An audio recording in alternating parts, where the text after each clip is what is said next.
H-Town, what's up? You know what time it is. It's time for the best 120 minutes of your day.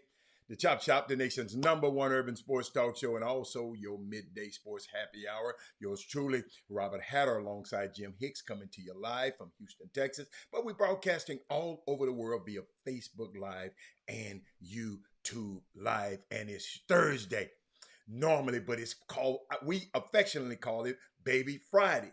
Because what? The Chop Shop don't air on Friday. So guess what? This is our Friday. We call it baby. We call it a baby Friday, but it's actually your Thursday. But I want to start this day. We got a great day. Y'all need to share the show right now. When I say right now, let's not even play around with it. Just share the show right now. Your friends gonna love you for it. Let me see who my starting five today. Every day we have a starting five. The first 5 people to sign up to either feed, and we got D Holcomb from YouTube. We got Rod Wells from Facebook. We got Daryl Anderson from Facebook. We got Thaddeus Moody from Facebook, and who else we got? Did we get Corey? Yeah, we got Corey Willis. Corey Willis from YouTube, and I see Thaddeus on both. I like that Thaddeus. I like that Thaddeus on both. And my 6th man today is Chris Charles. What's up, Chris? Where you been, man? Where you been? Hey, Dale Griggs. Hey, Kimmy. Fort Bend Ballers in the building. Fort Bend Ballers. I forgot. What's your name, Fort Bend Ball? I want to know because I think I know who it is, but let me know who that is. What's up, Franklin Paul? It's a good time to share the show, y'all. It's a lot of stuff. It's not that I got. What y'all got for me? Jameson Morrow. What is the most interesting topic in the news that y'all think that I want to cover today? I just want to see are we kindred spirits or not. I'm just because I got so much. I got so much to talk about. Ain't nobody talking about no Lakers. Kim, I can't believe you fixed your mouth to say that. Kim, they terrible. Come on, Kim. What's up, Eric Raspberry? What's going on, man? Hey, y'all, tell me what's interesting in sports for y'all. Somebody give me something, man. Y'all give me something. This is a participation sport. Y'all give me some. Urban Meyer, that ain't that. We already know he was gone. The man kicked the player, grinding on a little young girl. Hired the most racist strength coach in the whole business. Y'all knew he was gone. Yeah, come on, Rick Brown.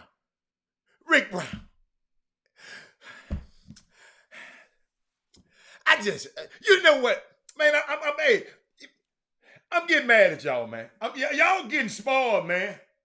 Y'all waiting on me all the time.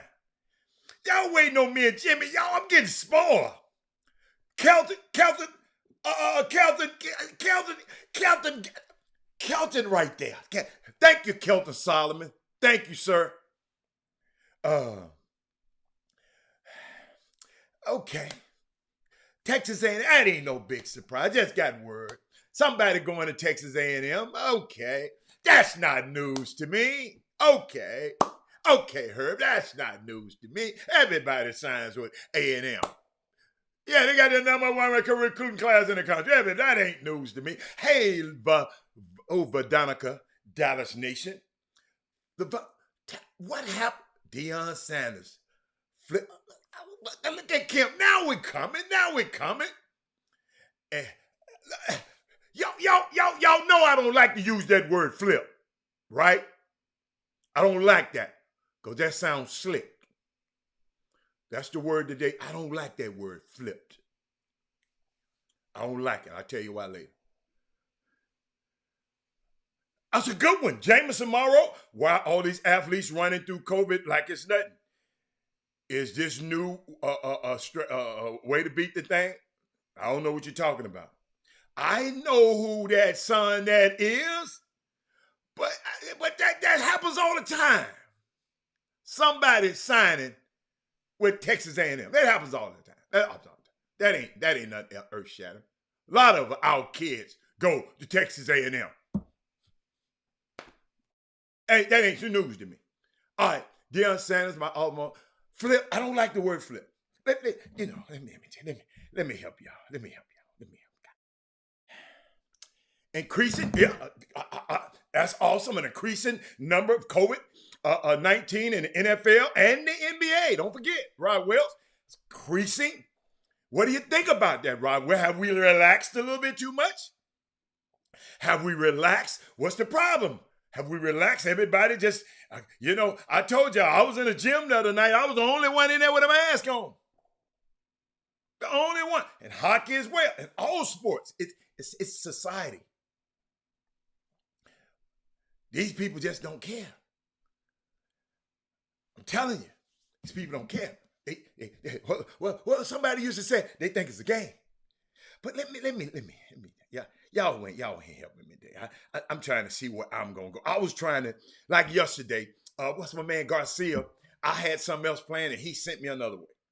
But first of all, I listened to my young fella on the show yesterday.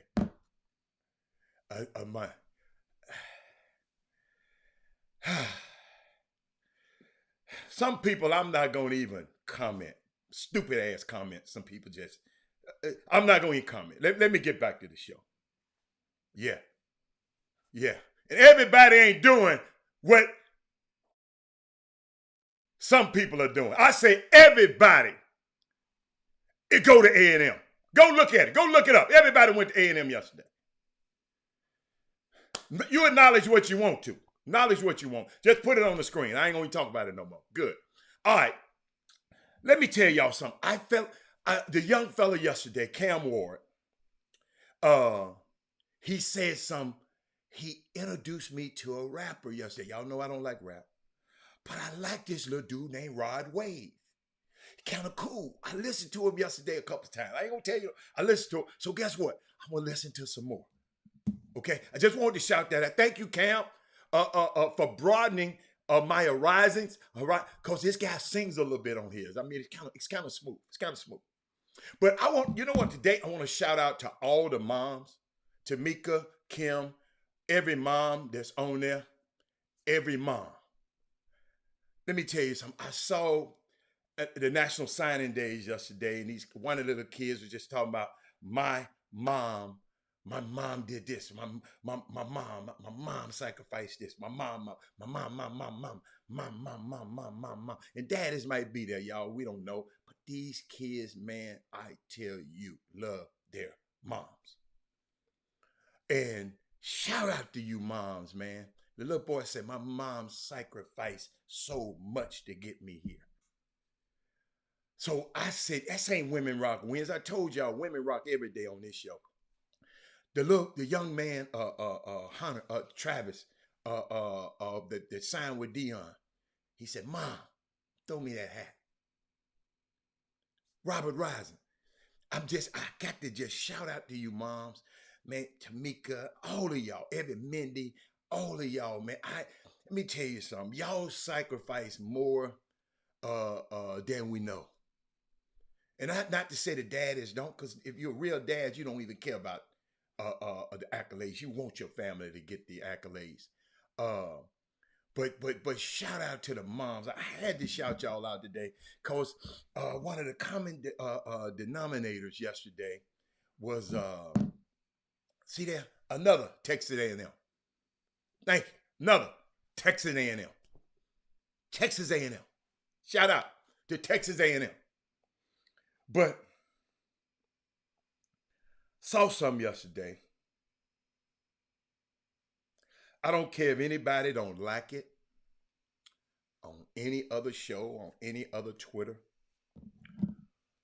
But to me, y'all, yesterday was one of the most significant moments in college football history. It has changed the game completely. What's up, Alpha, yo? It is going to be intriguing to watch Deion Sanders. Got to talk about this because, y'all, I was talking about this when it wasn't popular. I came on this show, was talking about him when it wasn't popular. When people tell me where he lost to somebody, he lost. Yeah, the one game he lost, some people came on here talking about he lost that game. A lot of schools wouldn't get near him in the past. The Texas A&Ms, the Florida States, all of this, his own alma mater, they wouldn't get near him, wouldn't even call him, wouldn't even contact him. That is what made this, in many people's mind, in my mind, so sweet yesterday. He didn't do this to Nick Saban. He didn't do this to Brian Kelly. He did this to Florida State, a place that he elevated to the status that they are. Think about that, Crystal. T.R. Holmes, I'm glad you're on the show. Talking about Deion Sanders right here. Because I don't read about nobody else talking. We're going to talk about him on the show. We ain't talking about no damn Texas A&M on this show. We're going to talk about Deion Sanders. They could have hired Deion Sanders. Florida State could have. They could have hired him this year. I don't know why Mike Norvell is still there as a coach. He got an extension yesterday. I think the record is 5-4. I'm not sure. Y'all help me.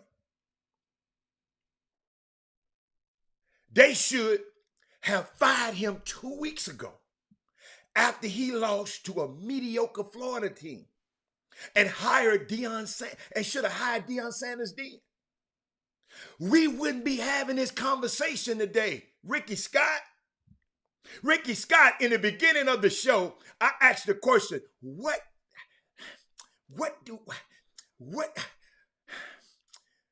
going on in the news? I got a whole lot of comments. Check this out. They reward a head coach for subpar performances. This is Mike Norvell. Go look him up. So some of y'all just don't read enough. Yesterday was a great day in my mind. We've been in these trenches, y'all, for years. Always hoping that this day would come and never knowing, and still working regardless to expose HBCU sports to the world. The marathon continues, though. Think about it. What popular? Y'all know I've been talking about, somebody talking about, I said, baby, why you always talk about Jackson State? Go look at the map and see how close Jackson State is to Memphis. Then somebody had the nerve to tweet, that's what money can buy you. That's what money can buy. Karen, they said this. But we're going to get back to that. But to all the parents, I got something for you. I'm going to get back to that because I'm going to stay on that. I got an announcement for you.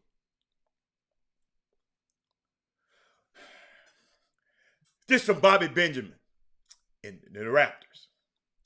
He said, he tweeted, we are in the game like EA Sports, giving back and helping building our basketball community. Free skills and development camp for all Alief ISD kids. Alief ISD kids, 4th grade through 6th grade. Tuesday, December the 21st, from 12 p.m. to 3 p.m. in Alief at Albright Middle School. That's 6315 Winkleman. And if you want information about that, you want to sign up, I'm going to put it on the screen later. Let me see, can I put it on the screen now? I'm going to put it up there now. I think I can do it now. I'm going to try to multitask. Hold on. Let's see. Let's see what it, I'm going to do it like that. See what it pop up. Ah, there you go. Pop up. Hey, 4th grade through 6th. Mamas, deep on that Tuesday, the 21st. Kids might be out of school. They're kids out of school. 12 to 3 p.m. in Alief. It's for Alief ISD. 4th grade to 6th grade. So share the news. Tell a friend. Tell another friend about that. Shout out to this young man, Bobby Benjamin and his crew. And I thank you. So let's get back. Here's one, Hatter. Yeah, Hatter, time's about to change because of Deion Sanders. I'm not hating on Texas A&M, but for me, the history of the college is not very good. No. I ain't talking about A&M. No. I'm just talking about on this particular day. I'd rather talk about what, and I'm going to show you why. We got a guy named Doug Gottlieb. Google his ass if y'all want to, somebody.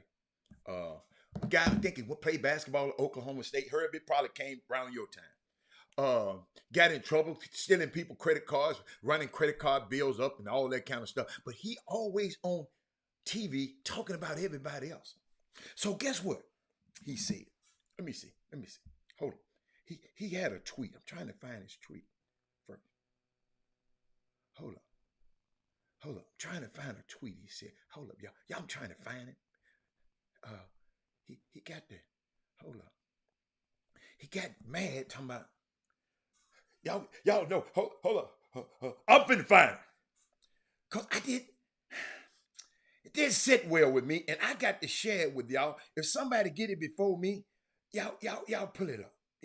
Let me see. I think, here you go. Yeah, I know I had it. I had to find it. Doug Gottlieb. He said something. Hold on. With his smart. He might have erased it, y'all. Hold up. Let me get back. He went on Twitter and said, y'all just don't, I just want to get, hold up. I know why I ain't got it in my notes. Because I was smart enough to let y'all be able to see it. Think, Robert Hatter. Watch this. This what this clown said. Y'all take a look at it.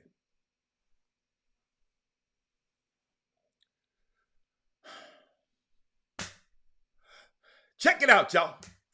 Y'all check. This is what he said. So now we can comment. Y'all see why I apologize to anybody think, dude, when I'm on a mission like this, I got to explain that. Twitter celebrating a kid making an obvious mistake is hilarious. Y'all see that? I'm waiting on y'all comments. Before I get in his ass, y'all wait on y'all comments. Y'all, come on, man. Unfreaking believable. Kevin Freeman. Roland Martin said, hold up, player.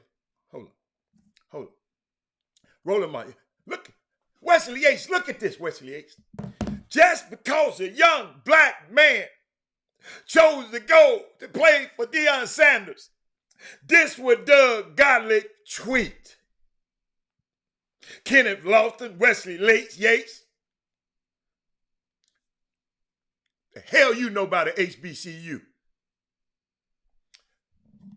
Roland Martin came back at him and said, y'all see the sheer arrogance of folks like Doug Gottlieb?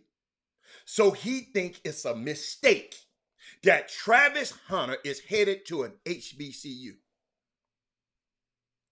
Care to explain why going to a 11-1 team and not a 5-7 team is a mistake, Doug?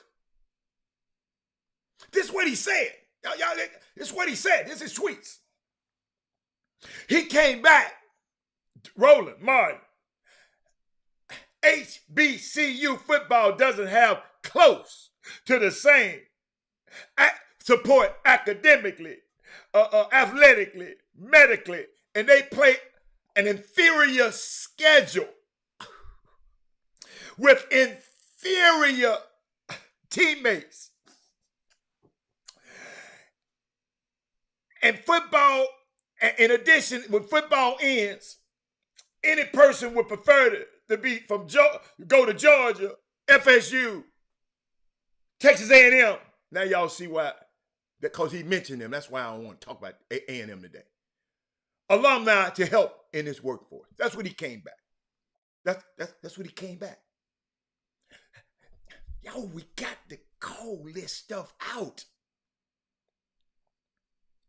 How dare you? How dare Wesley Yates try to uplift his people?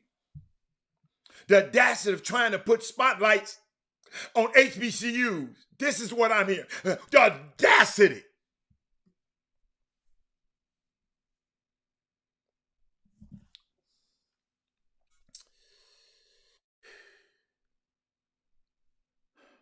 What is clear to me? Y'all, I can't help it. I got to talk about this. I got to talk about this. What is clear in these commentaries that I've been hearing from people like him? I've seen.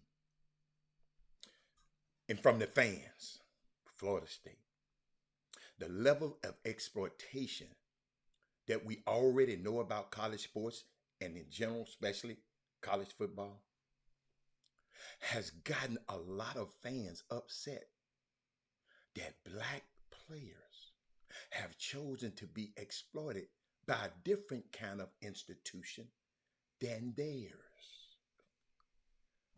We'll get some water and let y'all soak that one up.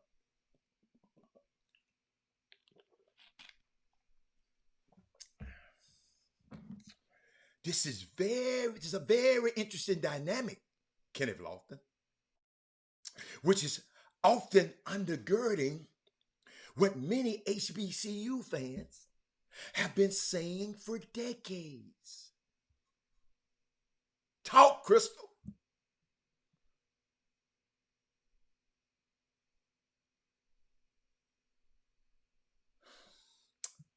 Crystal, I'll put it on the screen. I'll put it on the screen and let everybody hear what you're saying.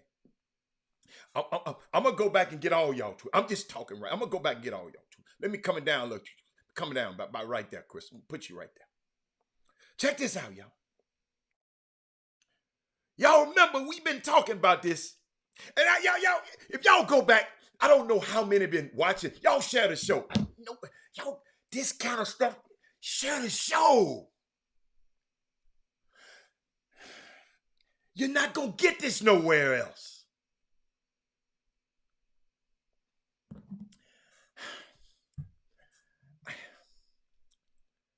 I've been saying if we can get our best blue chip players to stay at home at our HBCUs. I've been saying that. People been saying I'm crazy.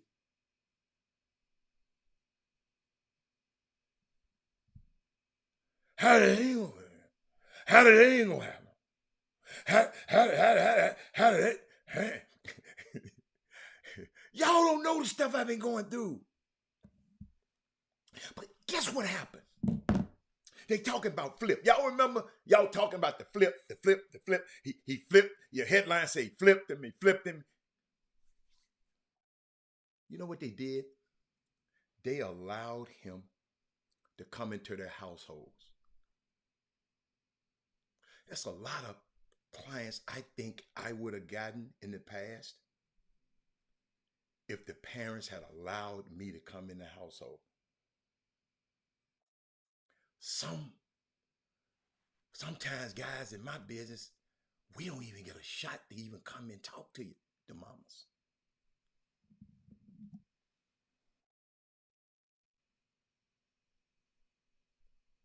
Dion told that little boy when he got there, he said, man, you know you're gonna play both ways, right? The kid didn't have to ask him. The kid got some of that Charles Woodson, Deion Sanders in him.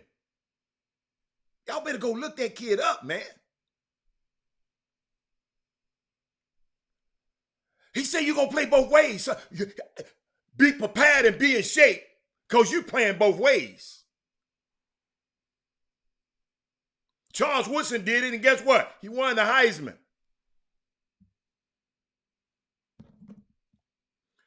Then the people talking about that it was the money. Deion said, man, we ain't got no money.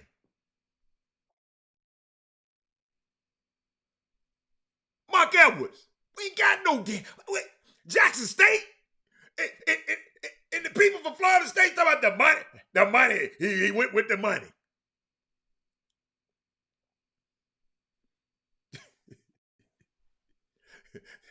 Freight, absolutely, Freight. You're absolutely right. He did say that. He did say that.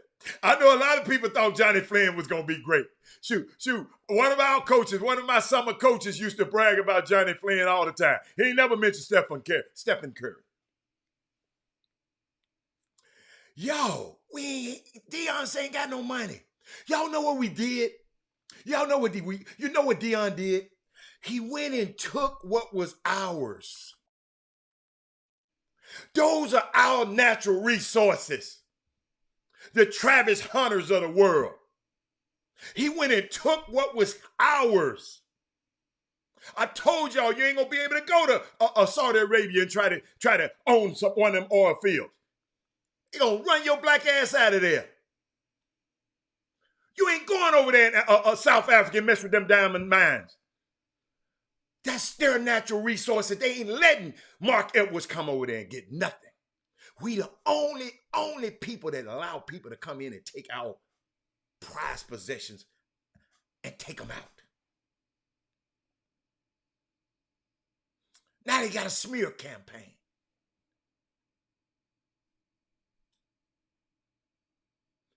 Deion said this kid got that it. And you know what he said? The kid studied me. The kid studied me so much, the kid know I like to fish. So the kid said, man, I just want you to take me fishing.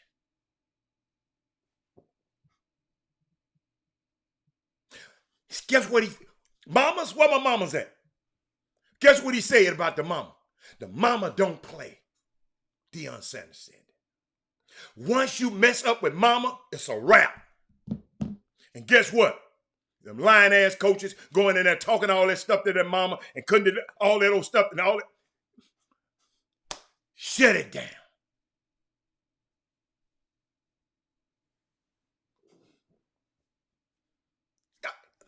Y'all got to hear me. It's important words I'm telling y'all. Anybody, all you guys on these summer teams, lying and all this to these mamas, you better go in there and start telling these mamas the truth. Once she find out your ass lying,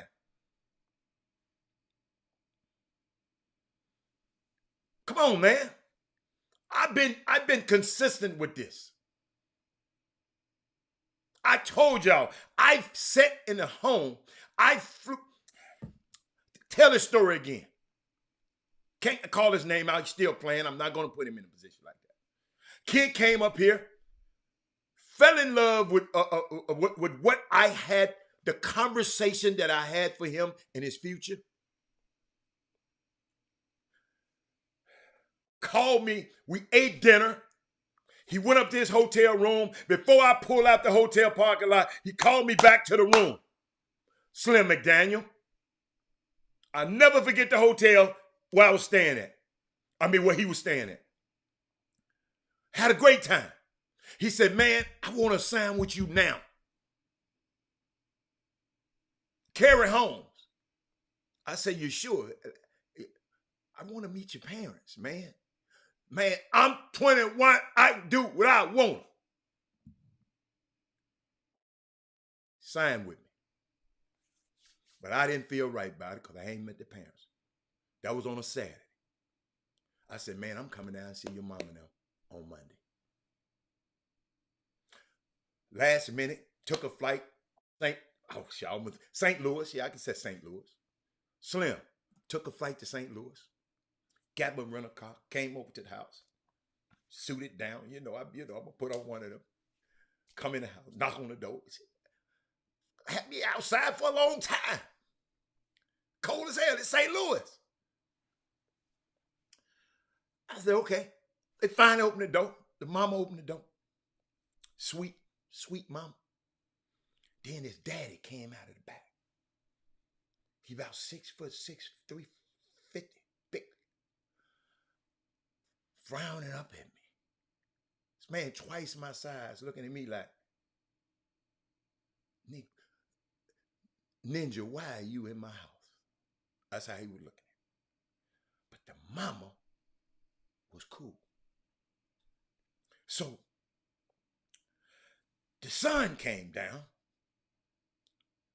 He wasn't the same confident son that I saw in Houston. And I'm signing. I'm grown. He's sitting next to me like a church house mouse. His dad sitting over across from me, and mom sitting right here. So guess what I did? I felt the tension. I knew what the hell had happened. Guess what I did? I just went into my spiel. I'm not letting them get me off on my focus. I just went into it. The mama had her look at me. I'm going, daddy frowning up the whole time. Imagine doing a presentation and a giant of a man sitting there frowning up at you and I'm in his house with no protection. His son weighed 300. I get to whooping his dad, his son gonna whip his dad. I'm losing that fight. So I sit there, went through my spiel, bam. So mama said, wow. Mama happy. Daddy said,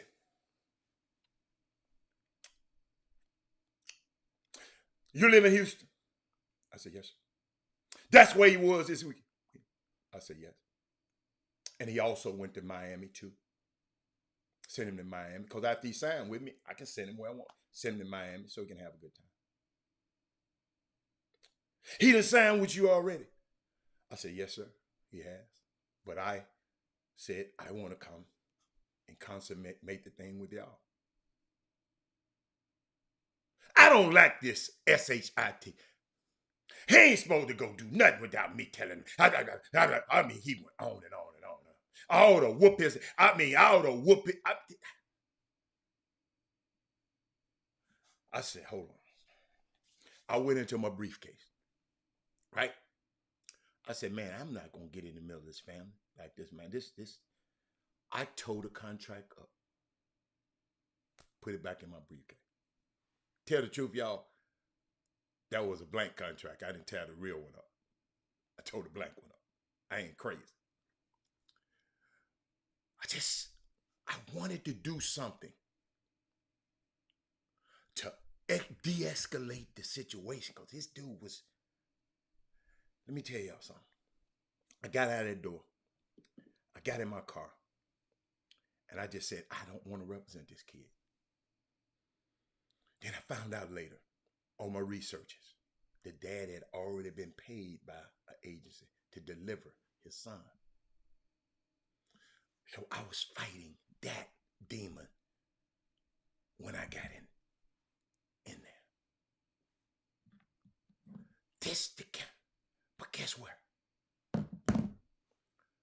I didn't have to go and meet the daddy or the mama. I spent my money going down there. But I'm glad I did. And by the way, that guy wouldn't say his career's not that great. got in a lot of trouble. Called me back, said, man, worst mistake I ever did was allow my dad to run you out of that house that day. Yo, this is real, man. Once, but back to Deion.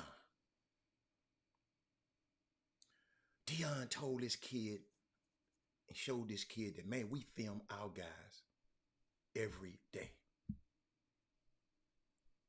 So the teams, the CEOs, and all these people can see these kids, who these kids are. A lot of kids want to, and the desire, he said, Deion said, a lot of kids want to jump,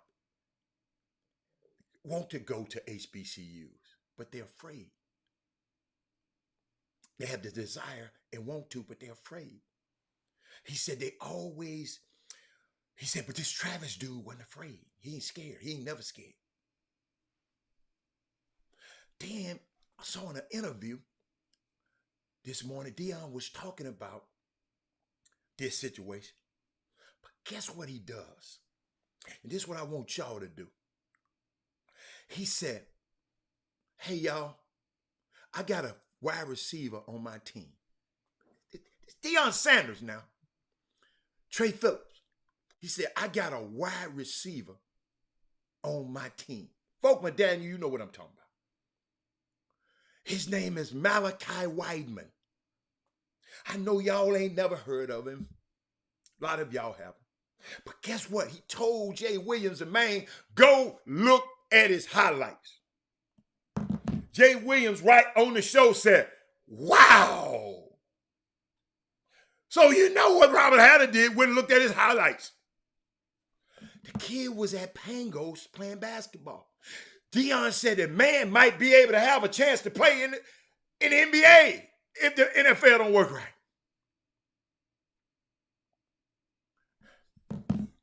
He's promoting his kids. Now y'all gonna be looking up Malachi Wideman. Wideman, W-I-D-E-M-A-N. Go look him up while I'm bringing Jimmy into the show. I can't wait to ask Jimmy, did he know about Malachi? Hold on, Jimmy. I got you in here somewhere. I want to put you. Man, let's look. Let me try to get you right. Jimmy, you ever heard? I bring you on, but I know you can hear me. You ever heard a kid named Malachi? Malachi Wideman was at Pangos a few years ago. He's the wide receiver for Deion Sanders on Deion Sanders' team. About 6 foot. That's the boy from Florida. I don't know where he's from. I didn't go that far.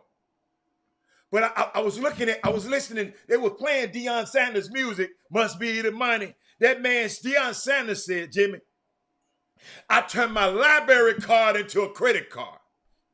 See, one thing about Deion Sanders that I'm learning, Jimmy, he did everything that he said he was going to do when he first came here. Thank you, Nicole. Malachi Wideman. I think that's what I said. Did I say the name wrong? Malachi Wideman. Yes. Jimmy, think about this. You got one of the greatest football players that ever played this game in the history of this game. They was talking about today. This morning. They said, you have a well-educated black man. Okay? Well-educated black man. Who decided to leave a network TV show, Jimmy, and go to coach college football. Jimmy, not in the Power 5 schools now, right now. But a small, number 13. Malachi's number 13. We got a Malachi, number 13. Yeah. Okay, Jimmy. But go to a small, historically black college.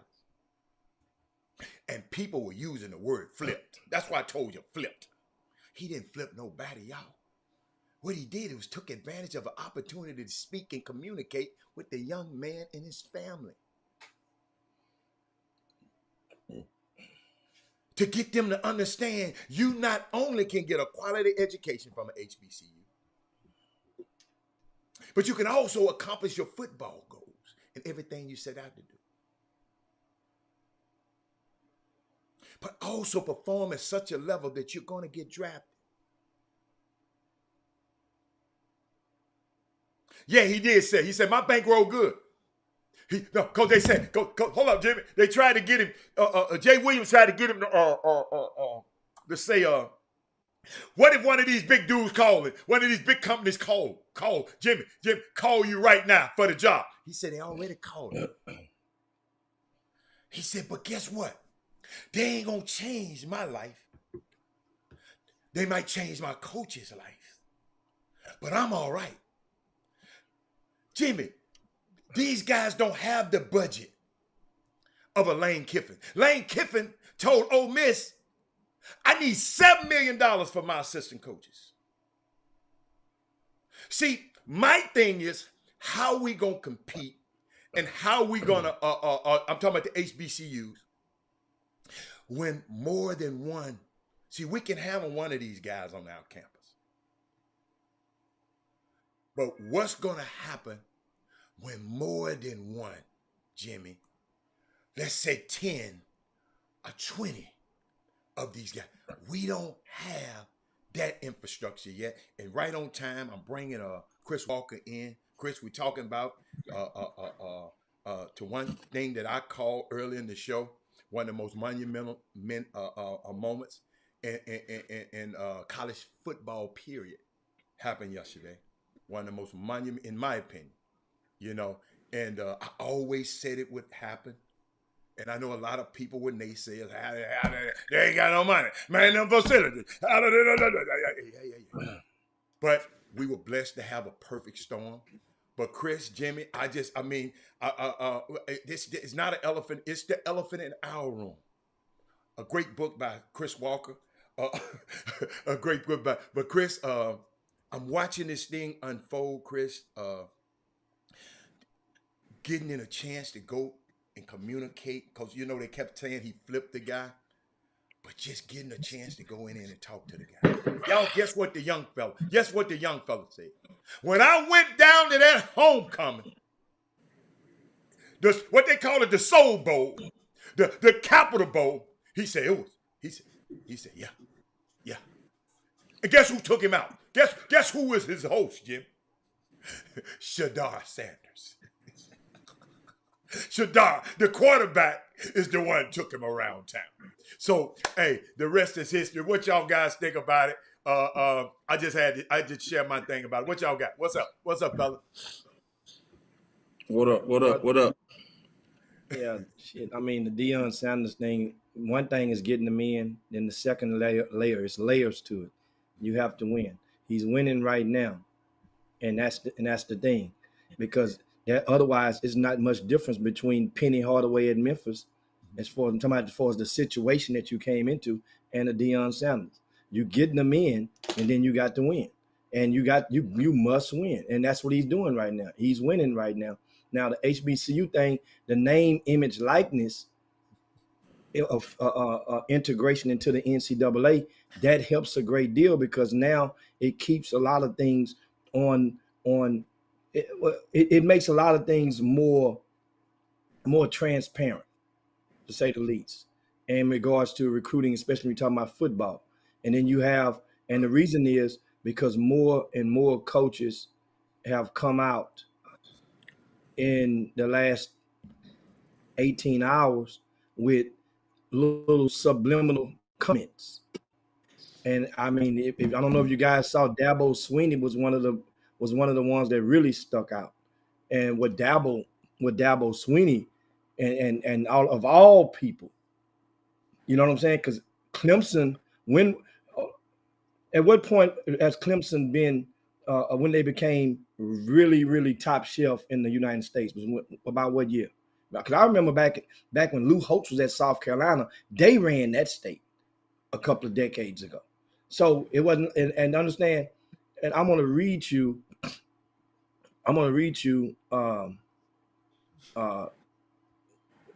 what Clemson coach said. I think I have it somewhere in my phone. I'll screen it up if you guys hadn't Chris, seen what you got, Chris? It was basically okay. It was basically something in the nature about these coaches, these grown men. I'm just paraphrasing Dabo, ought to be ashamed themselves tricking these young kids to come to these schools. And he mentioned he went deep about the education component and insinuating that the HBCU's education ain't the equivalent of those schools such as a Clemson or whatnot. And like these football recruits are really being lured for the educational component of things. And that's the clown, funny Jimmy. thing about I don't it. even know why I guess you just wanted to show up how big of a clown he is. He's a freaking hypocrite and a clown. That's the same guy that said, if y'all stop paying kids, I'm gonna quit. But I make $9 million a year off of these kids. And you want to bring him up? I found it. Check this out. He says, it's chaos. I'm quoting Dabo Swinney now. This is not paraphrase. I'm quoting him. It's chaos right now. Tampering galore. Adults manipulating young men. Education is like the last thing now. This Dabo Swinney, and this is a quote from him. So saying Jackson State don't have a, so it ain't no smart people. He didn't say it. Yeah. You know what he's saying. I know Chris can't wait. Keep reading it. I mean, that's one quote that stuck out that I saved in my notes, was that one quote right there. And just think about that. He say, right now, chaos is chaos right now. And that's why I say, because remember now, we had a star basketball player who was, because of the COVID, was probably going to be a McDonald American that went to an HBCU a year ago. It did not work out for him.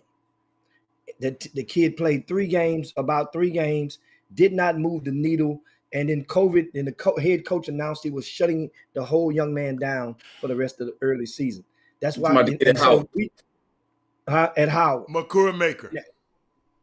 Yeah. But we need, just what I'm saying. So Deion has these 4 and 5 stars and got another 3-star yesterday as well to go along with the quarterback. But we need him to continue winning. Oh, and I love, and you're sounding just like them, Jimmy. I'm just telling you how you're sounding just like them. You weren't on the show earlier. Mike Norvell, the guy at school who left, the dude, the coach at Florida State, he had a 5-7 record and got an extension. Let me repeat that. Mike Norvell, who Chris was talking to me about on the phone, and I went and researched it. He had a 5-7 record, and they gave him an extension this year. But no, not this year, Hatter. Like a week ago. Hold up. But a black coach got to win. No. The black coach got to win at this HBCU when you are getting those kids that normally earmark themselves and attend those Power 5 schools, or conferences. That's what I'm saying. At this point, you got to win. And that's why I compared. That's for that reason I compared it, and only that reason, to a Penny Hardaway at Memphis. Which is a bad comparison. Bad comparison. No. Chris, for that reason only. Hold on. So Penny Hardaway don't have to win? Jump in when he finishes. What do you mean? You don't think Penny Hardaway has to win? He has to win. You're getting those players that normally Coach Cal and Coach K would normally get. Coach Cal is not winning. Coach Cal winning lost to. Hold up. Are you not believing what you say when you say the complexion for protection? Do you not believe that? No. Excuse me. You say it all the time. Whenever you give one of those facts, one of your so-called facts, I'm coming back with another fact. No, that's what I'm saying. Don't use my words. Use your words. Once again, what does Coach Cal got to do with Penny Hardaway needing to win? What they got to do with Coach Cal? He had 5. Hold up. Let me explain to you. You asked a question, right? What does that got to do with Coach Cal? He got 5 stars on his team and got his ass whooped by Notre Dame the other day. What does that got to do with Penny Hardaway needing to win? What does that got to do with what's happening in Kentucky? Because guys like you paint that same. What does me have to do with Penny Hardaway needing to win? What does me have to do? That's all I'm saying. What does me, you, or Chris guys Walker like do with you? I didn't say me and Chris Walker. Guys like you. So guess what? Paint the picture that the black coach, he got to win. So you disagree that Penny Hardaway don't need to make the dance? He got to win. He's never made the dance since he's been at Memphis. He got to win. So if he still got a job. And he still got a job. Hold on. With 2 projected lottery picks And if Penny Hardaway don't make the dance this year, what do you think is not? You think he's safe? The Chris, rumblings what you will got, Chris? begin. What you got, Chris? That's accountability. Listen, Chris, man. you think he's safe if he don't make the dance? Listen. Do you think he's safe? Here's the deal. There's a God, couple things. we're talking about Deion Sanders today. There's a couple of things. Come going on, Chris. There's a couple of things going on here. You guys, They focus. Deion Sanders is moved. I told you what happened with the Grambling football search, Yes. right? A lot of people don't know. It's not public knowledge, but Hines Ward supposedly turned the job down. How do you and I talked about this the other day? And they end up hiring Hugh. And you and I were saying, dang, man, they'd have hired Hines Ward. Somebody it just can't be all on Deion's shoulders to shoulder this whole thing for black colleges. Somebody else got it, because I'm going to be honest with you, and Hatter and I may disagree on this. Deion is not going to be there much longer. So what guys like Dabo is saying, which is messed up, because that's the only route you give Deion to go, right? You don't give him the Steve Nash treatment where he can just go from doing nothing to being the head coach of the Nets, even though they're in the Hall of Fame. Deion can't go from doing nothing to being the head coach of the Cardinals, even though Cliff Kingsbury can get fired at Texas Tech, be the offensive coordinator at USC, not work one day, and then next thing you know, he's the head coach of the Cardinals. I don't think he got fired at Texas Tech, Chris. He left Texas Tech. No, he got fired. He was the head coach, and he ended up being the offensive coordinator at USC. They fired him. So my point is, now that no, he didn't fire him. They definitely fired his butt. He was there when you was there. He was the head football coach when you was the head basketball coach. They fired him. They didn't fire the next coach after him. How about that? So what I'm saying is, because the thing is, and this is where Hatter and I agree and disagree. Deion is leaving. Y'all understand something? Deion is leaving. How you feel I disagree with? Now you're reading the mind. You get worse than him. Listen, man. I ain't finished You my saying point. you and I disagree. I don't disagree not leaving. That's not the part we disagree on. It's not the part we disagree on. Let me finish my point. My point is, in order for it to continue, right? In order for it to continue, you say it can't just be on Deion. And all I'm saying is, because it's Deion, it's the only reason why it's happening. The question is, can it happen after Deion? Because Deion is such a huge star that the fact that it ain't happening for Eddie George, he said at Tennessee State. I don't know if it happened for Hugh Jackson. I thought Hines Ward going to Grambling would have been a great one, but as you said, you made a great point. What if he don't want to be down there in Grambling? Even though I said he from Monroe, right down the road. But it's going to take a star like that. And I'm going to tell you, I was watching Shannon Sharpe. So you saying it's going to take a magical Negro to make this happen all the time. That's what you saying. Honestly, what I believe. And so my thing is, and Hatter, here's the thing. Let me tell you why. Think about it. It ain't no regular dude doing this, man. It's not a regular dude doing this. It's Deion Sanders, man, one of the best ever to play with a great personality. So you telling me when he leave, HBCUs are back to where they was? Nothing. What do you mean back? It's only one player. What do you mean back to where they were? No. I'm talking about, but they got every show leading talking about him today. It's a great story. First of all, we got 25 news. I asked you a question when he leave. So you're saying there's no hope? I'm just being real. You being idealistic, I'm being realistic. That's all I'm saying. I just asked you a question. I'm saying hell no. So when Deion leave, because he gonna get a job soon. Oh, he gone. Like so when he leave, so HBCU back to normal. It's going to take. I'm gonna say it again. Okay, Hatter. Hatter, let me tell you something. When you got the number one, who was it? Orlando Pace. I'm gonna do a Robert Hatter on your butt real quick. You got all the damn answers. What did y'all pull off? First time that ever happened. People got mad about it. Ain't happened since. Absolutely. Thank you. That's my point. All right. That's the point. All right. It took some dudes to pull off something, and them dudes lined up against y'all, and it ain't happened since. You know what I'm saying, Jimmy? Hey, I had to agree with that one. I had to agree. But guess what? I just think it's a new day. I think these parents are more enlightening. I think these parents are smart. Is that what you think? I think. I Where just do you think that? maybe I'm just We sit up on this show every day and talk about PGW, and parents got to do this and parents got to do Hold that. up. Chris, all parents ain't gonna do right. Damn. See his phone. Chris, what I want to tell Chris, you bump Chris out there. Yeah, he just bumped off. He'll be back on. All parents ain't gonna. Don't listen to me, y'all. I am not when we give this information for the last 6 or 7 years on this show. I'm smart enough to know that everybody ain't gonna listen to this stuff. All we need to do is change one parent. Travis Hunter, mama, made that happen.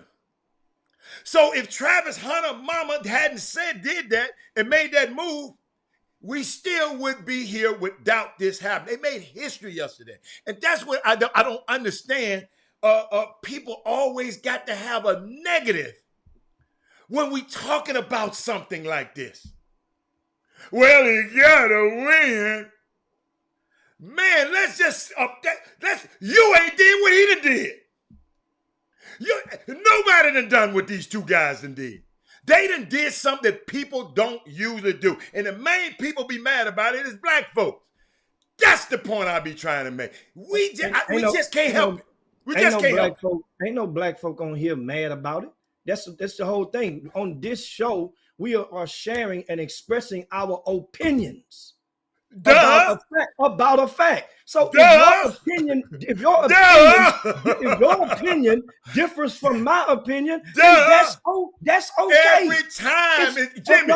Okay, I'm saying no, but Jimmy, it's supposed to be Jimmy, okay. But it's never okay when the person's opinion different. You fooled me once, shame on you. You fooled me twice, shame on me. You do it all the time. This ain't about fooling nobody. If an opinion differentiates from yours, it's okay. It ain't about your opinion every time we say something about a black coach. This topic, hold on. Every time we say something about a black coach doing something. In this we always have a Negro naysayer. So tell me this. It wasn't the same. I ain't had the same opinion when Florida State head coaches on here. Did my opinion differentiate? Did I say you had to keep winning? Hell no, it wasn't the same thought. No, why? He has stood the test of time. What Florida State coach? Florida State men's basketball head coach, who's one of the greatest black coaches in collegiate basketball today. Leonard Hamilton. I know Leonard Hamilton. What is that? So that's you just said every Chris, time a you black were talking coach, about something when you left. I just named you one. When Johnny Jones got on here Chop Shop several times, was that my stance on Johnny Jones? Hell no. I didn't say Johnny Jones got to keep winning. I say Johnny Jones going to be good because Johnny Jones had a. So you just pick and choose who you say got to win. Okay. No. All right. Listen, Okay. Hey, what you got to say, Chris? When you go and take a kid out the pockets of a school that's your that of all schools happen to be your alma mater. It could have been any school. It just make the damage. It just amplified things because it happened to be Florida State. When Deion took a kid from Florida State, and remember, Florida State had open chance to go and get Deion Sanders, and they slow dragged. And that was the long consensus that when this job opens up, then they're going to get him. But they went, and that extension was already in the movement because agents talk to each other in those circles. So that means this guy knew that they were going to double down on him. Just like people knew that Jimbo Fisher was going to get doubled down on. Hold on. That paperwork was sitting there waiting before the Alabama win. All of a sudden, when they beat Alabama, pow, re-up. It's already sitting there. Just change the numbers out. They also, like you said, they also know LSU was going to open. They also knew that. Florida State. Those people, you don't think Mike Norvell in there saying, "Hey man, listen, this thing going south with this kid, man, and Deion is doing X, Y, and Z. Y'all need to let everybody know I'm a firm up in here as a coach. I don't care if you give me a dummy extension. Just make it look like I'm good. Because the minute Deion get this kid, what all them alums gonna say that love Deion, they're gonna say, why didn't we hire Deion? And what it's doing is, guys, is pulling the veil off the cover of who decides who gets jobs. Now, I'm gonna agree with somebody on here, Thaddeus Moody, because he from Chicago and it's so windy, their opinions go all over the place, right? That's why they call it the Windy City, because opinions here, opinions there, Thaddeus. But here's the truth, guys, and this is all that matters. You know why that kid went to Jackson State? And I'm gonna tell you why they make decisions all the time, and we all got to run from that. They not Robert Hatter's. Robert Hatter's son went to Cornell for what reason, Robert? Because you wanted what? An education, and you wanted your son to go. You saw something bigger than basketball and sports. That's why he went to Cornell. They got that outbreak. They just shut everything down there, by the way. You know that, right? 900 cases of COVID. 900 cases. But keep going. Unbelievable. But here's the deal, Hatter. He wants to go pro. He wants to learn from the best. That's why he went to Jackson State. He want to learn from Deion. Deion got pro coaches. And the reason why I bring that point up, and why I'm telling you, it's got to be the same type of platform or blueprint for it to work somewhere else. Because you know what Shannon Sharp said today? Now, I don't always agree with Shannon Sharp, but I missed him today. He wanted us now. Shannon Sharp started going down the line. Richard Dent, Walter Payton, Jerry Wright. Shannon Sharp. He started going down the list. I'm sitting there like not Bubba Smith, Ed Too Tall Jones. He started going dude by dude. Ananias Williams, dude by dude. Doug Williams, dude by dude that played at the HBCU and made it to the league because they couldn't play at the other schools. So what does that tell you? Dude, just because you black at an HBCU don't mean you good. It don't mean you good. It don't. It's the HBCU. It is what it is.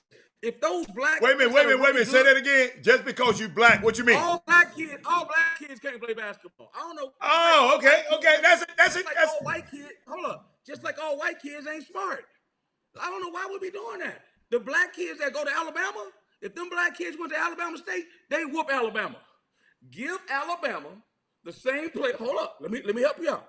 Give Alabama State, the Alabama team, give Nick Saban the kids that play at Alabama State and let them play and tell me who's going to win. So at the end of the day, dog, I'm telling you, it's going to take a mass movement. Those kids got to believe that if I go to Alabama State, I can get to the NFL. That's what they got to believe.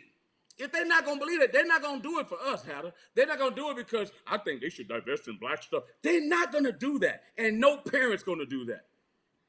They're going to say, I'm sending my son to USC because I think he can get to the league. I'm sending my son to the Bayou Bengals because he's going to play in front of 100,000. I'm not sending my kid to Grambling unless they think, what, Jimmy? He can get to the league. Right or wrong? But we can sit up here and talk about all we want about all this other stuff. That's what it comes down to for these kids, man, and these parents. I'm telling you.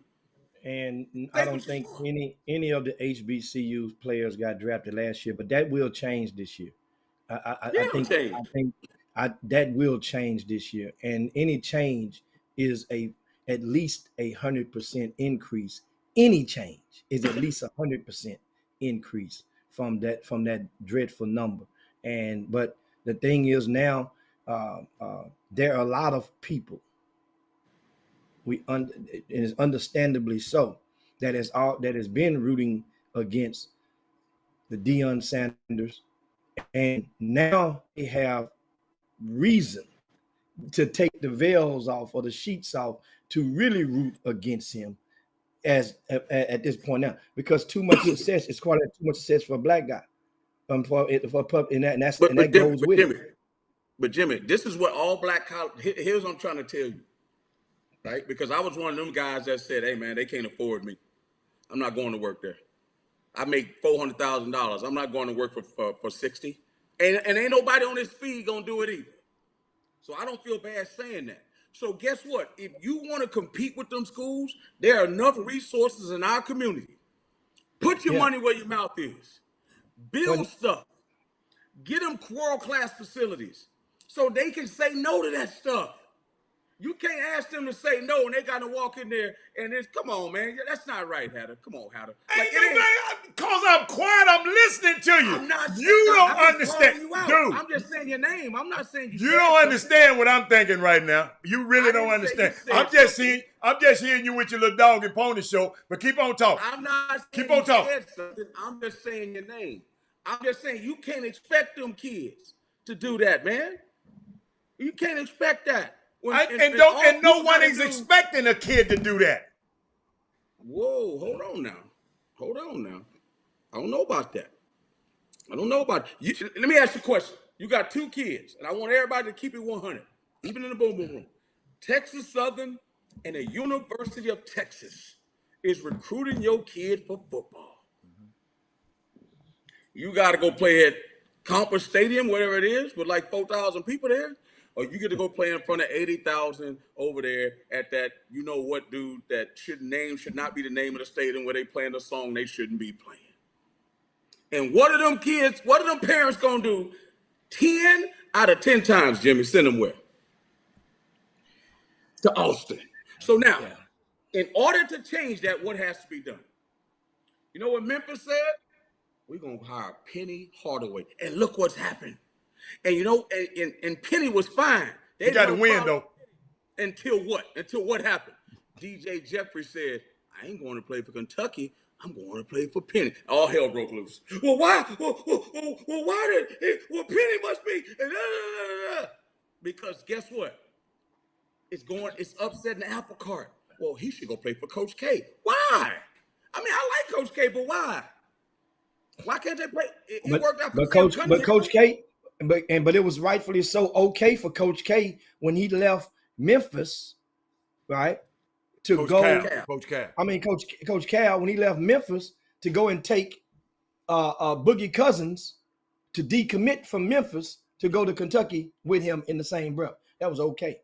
That was genius. That was great recruiting. You got to call it like you see it. Like people just looking at the outside, they don't understand the cake. So what I'm saying is, it's sad to say this, but in our community, there's just not a lot of Robin Hatters. I'm sorry. Because if they were smart with this NIL stuff, if they were smart with the NIL, guess where they be going? Princeton. They go get it because guess what? The endowments and what them people can do, the money they can put in with the NIL will blow all these schools away. If they were really smart, if we really want to do a real takeover, we flood them Ivy Leagues with all them dudes that can play, get all that money, and it will change the whole landscape of sports. And not only sports, it'll change the landscape of business. Because now we actually getting to the people that have the money. So it's all about money. So if it's all about money, so why did this kid not go to Florida State? I thought you told me he got 2-3 million in NIL. I didn't say that. Now one time that came out of my mouth. You talked to somebody else. NIL. No, I did not. I don't ever mention that NIL shit. That's y'all stuff. I never mentioned it. Because here's the other thing. In football, this is why it's even, I mean, again, it's Deion, man. Here's the sad thing about this situation. Again, I'm chopping him, but he's what a guy like Dabo Swinney is saying. Hold on, man. Deion, let's keep it 100. The kid got to stay 3 years. You could get a job next year and leave that kid there and you gone and you the head coach at Ole Miss. That's what can happen, Hatter. Because in football, you got to stay 3 years. Am I right or wrong, Jimmy? It's not like basketball where you can be one and done. Football. So that means Deion can get a job, which I think he will, and that kid will be sitting there. Unless he take him with him, which is probably what the plan is. Duh! But they have the portal, so they would. It ain't like yesterday. Take it with them. But those kids wouldn't be they're stuck trying there. to create distractions. They're trying to create distractions to make it feel like, well, why would a kid not want to go to? So here's my point about the HBCUs. And listen, I'm in the minority. It's just my opinion. Hey guys, you know how to shut Dabo Swinney up? Get all your Jackson State alums all proud. Ocean of Soul, all these people that get all proud that one bowl game y'all play in or that Turkey Classic. Get them dollars and go put some money into that athletic program. So now that kid can be like, ooh, it's apples to apples. Because education at Clemson and the education at Jackson State, I don't want to hear somebody at Clemson saying it's a better education. I ain't trying to hear that. So now, that's what we're talking about. 100,000 people in Death Valley. So you a kid growing up. Think about this. You a kid growing up. Pop Warner. You see Deshaun Watson, right? You say, man, what you want to do one day? You see Trevor Lawrence, man, I want to play against Alabama in the college football playoff. That's the kid's dream, man. I'm trying to tell you how. And you know who got me like this?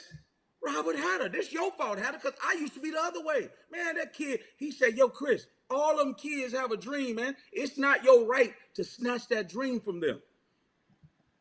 It's not right or wrong, Jimmy. It's not your right to do that. Man, you ain't playing D1. That's not your job.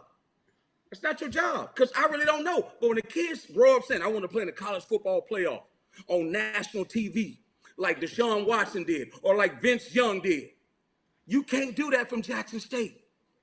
So what we going to do about that? Because that's the way the thing is structured. Hatter? I'm not saying nothing. All I'm thinking about is, thank you, Jacoby. Boy, I love this comment, Jacoby. And it's going to be hard for some people, Jacoby. He said, everyone I'm happy for Deion. He said, everyone want to want talk about if he leaves or not. Let's celebrate his accomplishments and keep it. Jacoby, that's what I had planned on doing when I came on this show. Listen, man, I'm trying to educate Jacoby on how the industry works and what you're seeing. We know how the industry works, Chris. I don't know if Jacoby knows. It's my job to talk to the boom boom room. I'm saying, like, I get it. Okay. I'm going to celebrate that too. All I'm saying is we got a structural problem we trying to make sure we address. Deion is taking the veils off, got him salty. He going to end up leaving. What we going to do after that? But you saying there's no hope. I'm just saying it's going to be tough. We got to get it. We got to get another horse in there. We got to get, hey man, here's the other thing people don't realize, Chi. Deion Sanders, they call him prime for a reason, yo. Oh, my God. Y'all got to understand, if that dude comes and sit in your house, okay, with the rings, with the charisma, with the career, by the way, Ken Gamble, you out of your mind. By the way, in the Hall of Fame, played 2 sports, Bo Jackson, who else? Deion Sanders. It's going to be hard to turn that dude down. It's going to be hard. People been turning him down. He ain't got everybody he wanted. It's people been turning him down. That one he just got is worth losing 50. That one he just got just changed the earth. It moved. It's changing. It's the bottom. It's the first thing people are talking about. They were talking about this one. I got something to share with you. Okay, because I'm hearing all this. I'm hearing all this. Right? Somebody said, a lot of us now, you, me, every one of us got a phone in front of them. A lot of people watching this show from a phone. Everything. A lot of people don't even really watch TV that much. Just regular TV, unless it's a sporting event. They said you can make a case that this young man would get more exposure going to Jackson State individually due to the deal that Deion already has with Barstool Sports. And how they're going to create a brand around the kid. How do they look at brands? How do we look at brands? Why? Where? Through social media. Chris, you even going on social media more than you ever been on in your life. Keep talking. How many followers do you have? Actual eyeballs, because a lot of people don't watch commercials on TV. Not like what they call it, linear TV. This is how we consume media all day long. And that's what Deion does. So if I was another coach, I was a coach coming in. Those are the things that if I was TSU, those are the things that I would concentrate on, other than getting money, because you got to have money. Because these facilities I hear are terrible. Terrible. I heard. You got to have a name to have. You got to have a name, Hatter. You got to have a name, Hatter. I understand. We got to get a name, but I'm just saying. Hold on, excuse me, sir. Even the name got to be able to repeat and do what Deion doing with the brand. I agree, but we got to have a name to get this thing started because you know us, we ain't going there if it ain't a name. We got to get something to spark our attention. You know us. And Eddie George ain't. But guess what? We ain't got that many magical. You like them white people. You expect a magical Negro. Hold on. You expect a magical Negro to appear. If you're not a magical Negro, I can't put you here. If you're not Jay-Z or Beyonce, I can't put you here. I'm gonna put them. Hold on, listen to me. Hold on. I'll promote them too. I'll put them on the Tiffany's commercial. I'll put them here. But the Chris Walkers and the Odyssey Williams, no, y'all stay around here. All y'all can do aspire to be one of these magical Negroes. So, Chris, that's not true. You said we need another name? There are other names. There are other names. I'm just saying it's got to be someone similar to Deion. There's nobody like him. What do you mean there's nobody like him? How many people you know that played a football game? Finish the football. Hold on. Can I finish? I'll let you talk. Hold on. Play a football game, go shower, get on a helicopter, and go across town and play a baseball game the same damn day. Well, that ain't got nothing to do with what we talking about right He's the magical. I'm telling you. You say. Let me ask a question. Is Charles Woodson not magical? Not like Deion Sanders. Are you telling me that didn't happen to Sean? I mean, Charles didn't never do that. Hey, Prime was always different. What he got? Hold up, he was flamboyant, y'all. He had the big chains, the glasses. He gonna what he said? Hold up, to sign me, you got to put me in layaway because I'm gonna cost so much. You got to put me on layaway. Okay. He had the Lamborghinis in y'all. But guess who wasn't like that? And who being successful? And guess who wasn't like that? Penny Hardaway. He wasn't like that, and look what he's doing. But his alter ego made him that popular. We created an alter ego. Little Penny. Yes. Come on, man. They ain't made him a coach in Memphis because of Little Penny. They made him a coach in Memphis because of what he did in the community and with his program. I'm talking about his brand. Chris, are you listening? What you drinking? We're talking about brand. I'm talking about Deion's brand. He's special. Everybody don't have that it. How to listen, man. Listen. Other than, again, he's smart enough, he's accomplished enough, he can rally people, he saw a problem. If you ask Deion Sanders before he took the Jackson State job, I'm gonna ask Jimmy, I'm not gonna ask Hatter because he's biased. Jimmy, if Deion Sanders could have got the USC job or the Colorado job and the Jackson State job was there, you think he'd be in Jackson State right now? Probably, likely not. I wouldn't put my right pocket on it. You would not. That's hey, you threw him a lob that he couldn't even miss. I the hell. No. Ain't nobody saying Deion went to here out of necessity, Chris. Exactly. When nobody else gave him a job, but a black college gave him a job. I understand that. That's the obvious. My point. Well, you the one asked that crazy question. It's not a crazy question, Hatter. That's not what you know what it's like? It's like a kid says, oh man, I'm gonna be the number one player in the country. I'm going to Kentucky. I'm doing this and doing that. And then when it don't happen, guess what they say? Oh no, I'm cool with going in corner word, man. That's why I was gonna go anyway. They don't ever want to be like, dude, that ain't what you said. That ain't what you wanted. This is what you had to. Now you're gonna make the most of it. You're gonna try to be a baller, but Chris, don't act like that's what you wanted. Chris, stop that. Just in case you didn't, Prime said some couple of days ago that I'm letting you know so that won't come out your mouth again and know what I'm thinking. He said something the other day that made me know that I know he leaving at some point if the price is right, if the situation is right. I know he's leaving. He said something the other day. So don't ever say, Hatter, you don't think he's leaving. He said something the other day that make me think that he's going to leave. And I know he's leaving. Yeah, so it's okay. But what we gonna do? What we gonna do when he leaves? What we gonna do when our magical Negro goes? Hold What on. you I gonna didn't say do? he was the only one. I didn't say he was the only one. But I'm saying he's a tough act to follow. Find me one similar. I mean, that had a part of the reason why Prime is going through what he's going through because he was Prime, because he was Big Chain, because he was flamboyant, and a lot of people don't want to mess with him. That's why he's going through what he's going through right now on the cool. Thank you, Trey Phillips, because Trey Phillips just put a. But how are we going to do that? Now there needs to be more donations to the athletic department, HBCUs. But these HBCUs, former students, just don't like. A lot of them don't like to give. Trey Phillips. No, just say it like it is. A lot of us don't like to give because Yeah. it ain't them going to HBCUs. Yeah. Yeah.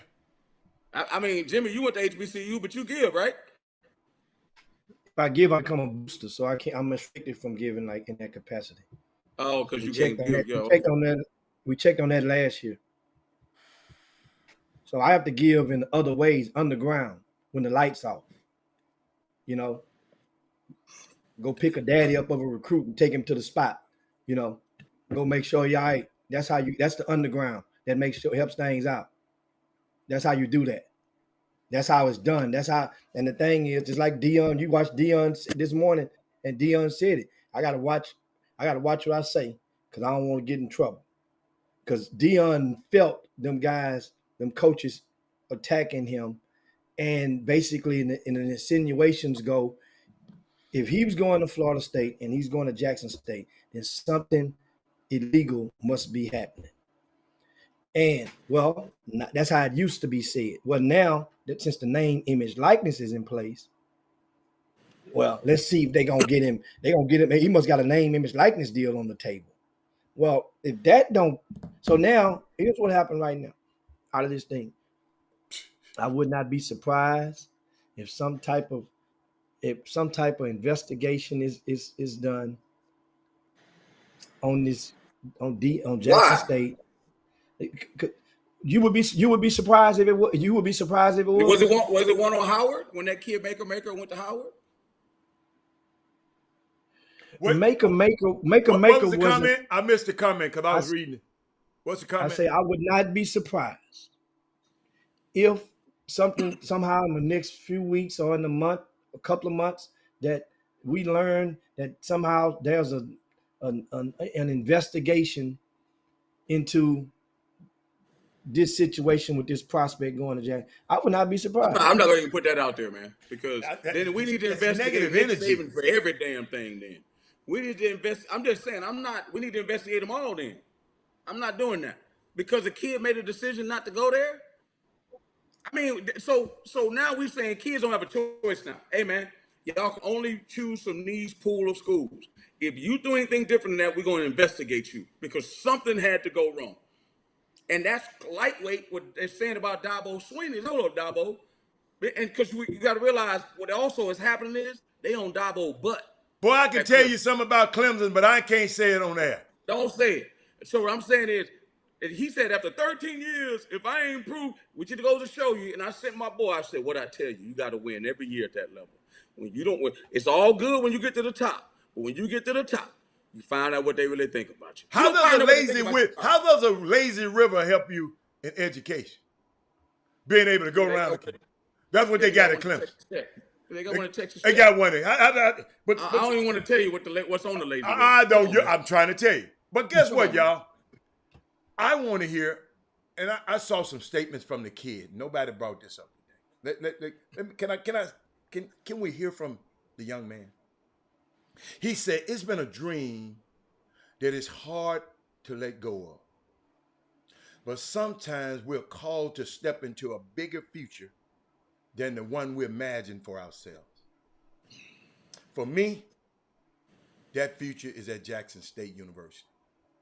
HBCUs have a rich history of football. I want to be a part of that history and more. I want to be part of that future. I am making this decision so I can light the way for others to follow. Make it a little easier for the next player to recognize that HBCUs may be everything that they want and more. That's the kind. I mean, just a young man saying it. I don't care if it's a prepared statement, but that's. I mean, I heard his interview, and he was saying the same things in his interview. But hey, man, the kid just. I think it's a great thing, and all of this negative stuff. And yeah, it's gonna be. Yeah, I heard somebody tweet something the other day. Somebody had to tweet something about Jackson State. I mean, some of these people, man. But it always come from our people. Got to always say something negative about a situation. Sometimes just shit. My mama said, if you ain't got nothing to do, say good. Just don't say nothing. It's all right to not say nothing. It's all right. Guess what? If something happen, guess what we gonna do? I'm gonna band behind Jackson State and Deion Sanders. Because guess what? I was there with him from the beginning. You back. Now, what were you about to say, Chris? I say it's still news. Okay. I remember when Deion was in Dallas trying to put that whole thing together, right? And you know, See, I don't remember a lot about that. Ebbs and flows. Jimmy know a lot more about it than I do. It was ebbs and flows with that thing. Okay. It wasn't always perfect. All I'm Absolutely. saying is, Prime Prep. with Ray Prime and all Prep. those guys, with Manuel Moody and all that stuff. Yeah. And I was just thinking about that just a while ago when Haddon was talking. Keep going. But My point is, I was just thinking about you giving him a platform now. All Deion, see, you got to understand something, man. And I say this about certain coaches when they see an upset happen in college basketball. They be like, oh, well, we got to give Carolina a chance to get their team together. Well, what about the dude that just beat him? He don't deserve no praise. I don't get it. Well, we got to let Duke, by the time they get the transfers. Well, everybody got transfers. So is that you saying that until the guy that's supposed to be the favorite gets his deal together, we shouldn't count the games then? Is that what you're saying? So why we keep the score? My point is, if you give Chris Holtmann the Ohio State job with all the resources, guess what he gonna end up doing? Some magical things, possibly.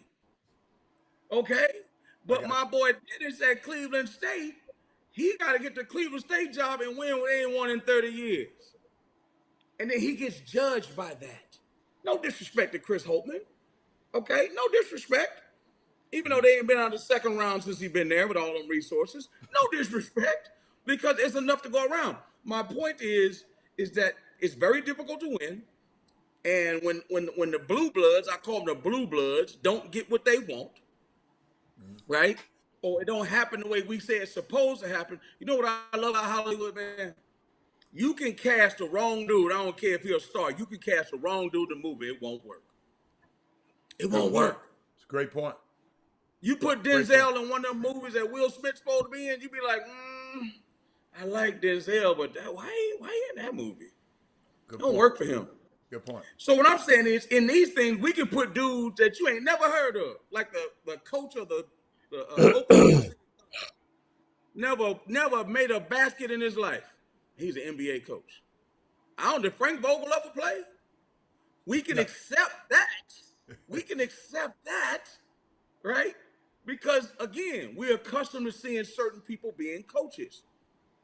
Look at the NBA benches. Hey, guys, y'all got to start paying attention. Next time y'all watch a college game, look at the dudes not wearing a uniform. All them shirts, them polos, look at them dudes. We're accustomed to seeing that. Just like when we were growing up in the 70s, in the 80s, maybe the 70s, some of y'all, we used to seeing good times. That's what we were trained to see. Because that's what we understood. And all of a sudden, the Cosby Show come and everybody like, or the Fresh Prince. Do you know there's certain families or certain hues wouldn't allow their kids to watch the Fresh Prince? Mm-hmm. Because they thought it wasn't real. But guess who else it wasn't real to? Us. Because we only knew stuff like Good Times. Or they I'm glad you said that. Like, what's the other show they made with the little kid? The the dwarf. I mean, not dwarf. Not the small kid. The Different Strokes. Different Strokes. Yeah. Saviorism. It was saviorism. Yes. Save us. Yes. Sanford and Son, a man in a junkyard. I never forget. I was watching and I'll let you have it after this. Don Okay. Cornelius, the show about Soul Train. If anybody get a chance, watch Don Cornelius. I mean, it's a buyout, whatever, about the show. And this dude pulled him in. I think it was Paul Rudd. Says, "Hey man, they're testing out this new show. You remember a part I'm about to bring up?"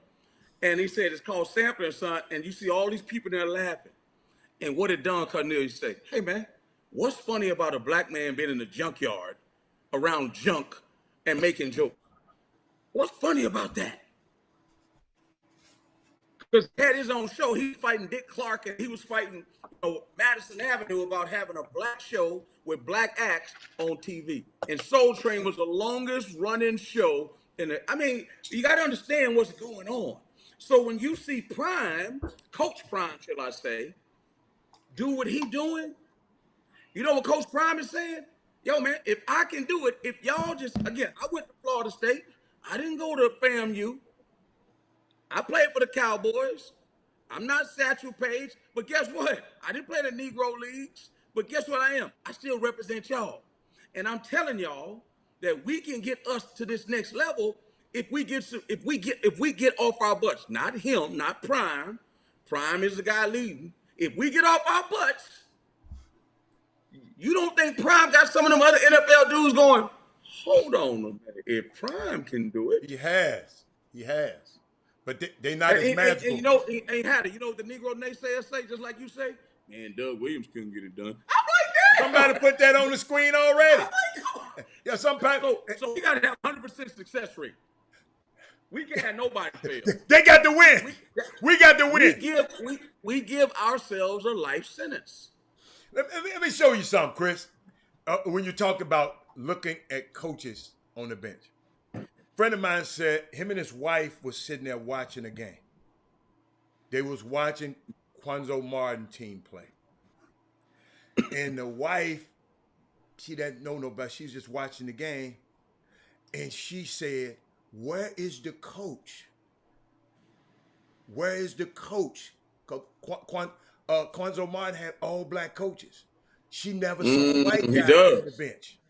She never saw a white guy. She was watching the game. So where is in her mind, a grown, educated woman, she felt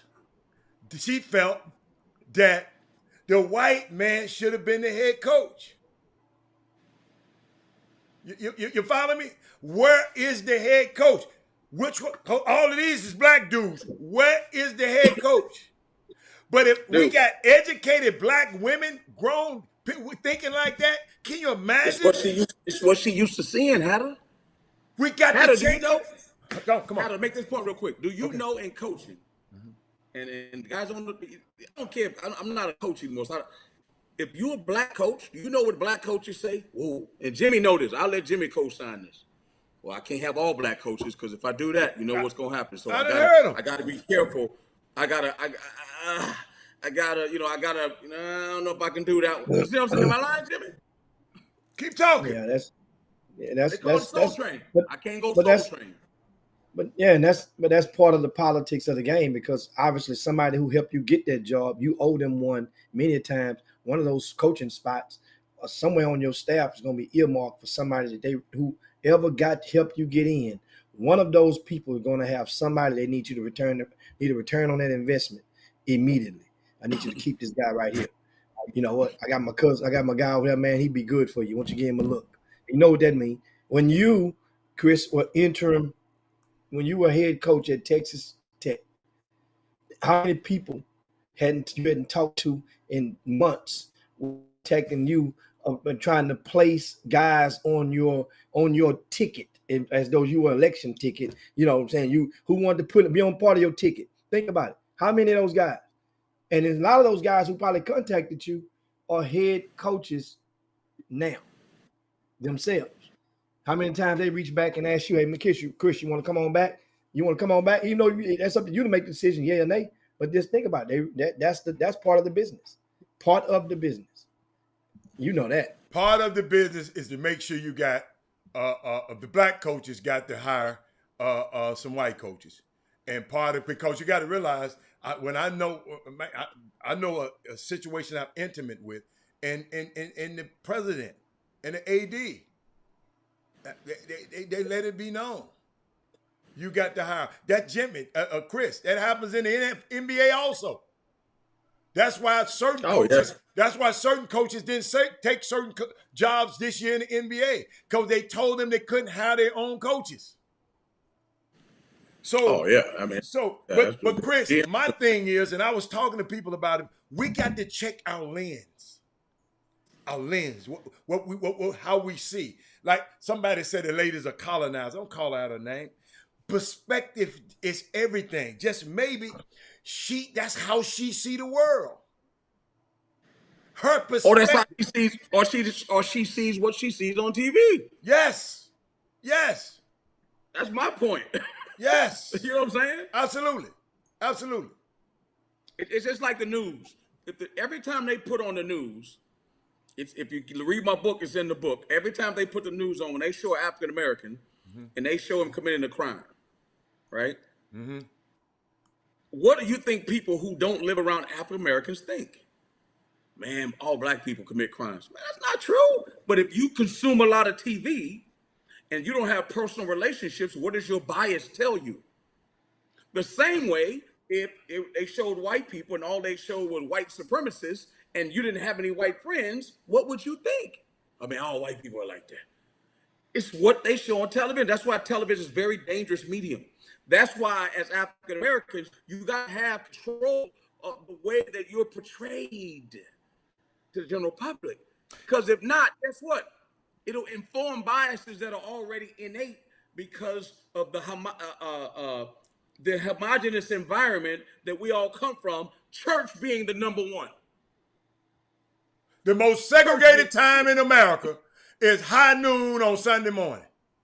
The most segregated time in America. Show me how many integrated churches there are.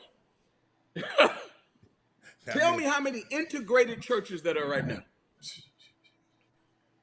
I want to know that. You're preaching. Jimmy, how many churches on Homestead? Tell me how many integrated churches there are. Joel Osteen, I'm telling you right now, that Joel Osteen is like a dream come true. I'll be like, man, that Houston? I don't know if you, Chris. I don't know if you know, but I did a study about a year and a half, 2 years ago, on North Homestead is a street that goes in Northeast Houston, and it's one of the main boulevards through that northeast side of town. Well, there's one section on Homestead Road that within 2 blocks. Within 2 blocks, there are 7 churches. I think that's the most of any 2-block span, probably in Houston. 7 churches in 2 blocks. Oh yeah, I believe you. Yeah. And my question is, everybody, how are we perceiving the world around us? How are we perceiving? Sometimes the way we see things determines how much we engage, Chris. How we see. I'm still thinking about that lady, Chris. Educated lady. And she just automatically thought, all these black coaches, where's the white man that was over it? And the reason I'm repeating this, Chris, because we got some people probably listening, had that same perspective. And I just want them to change that perspective. Check your lens. Hatter, we watched that show called The Banker. Unbelievable. If somebody walked into Bank of America right now, and you saw a whole bunch of African Americans running around in there, what are they gonna say? Can I see the manager? The manager's right in front of you. What are you talking about? Can I see the person in charge? So it ain't just coaching, Hatter. Can I see the person that's running this place? Coach, it happened to me. I'm telling you, it's not just coaching. It's not just sports. Coach, it happened. Coach, it's happened to me personally. I'm sitting in Atlanta. I'll never forget watching a game. So this guy is a girl that knew of me, and she was with the guy at a game, and the girl, and the okay, that's all right. And the girl, y'all, I never forget this, y'all. The girl and the guy they was watching. Orlando was playing Atlanta. So the guy asked the girl was talking about Penny. The guy was talking about Penny, and then the girl said, "Well, that's his agent right there." And the dude said, "Where?" He said, "Right there in front of us." He said, "The black guy?" He said, "Yeah." The guy came over to me and said, "Man, I ain't nowhere in the world I knew that this man had a black agent. All of this stuff, all of this Nike stuff, all of this, I did not." Me and that guy became, he's from Chicago, but it's still friends to this day.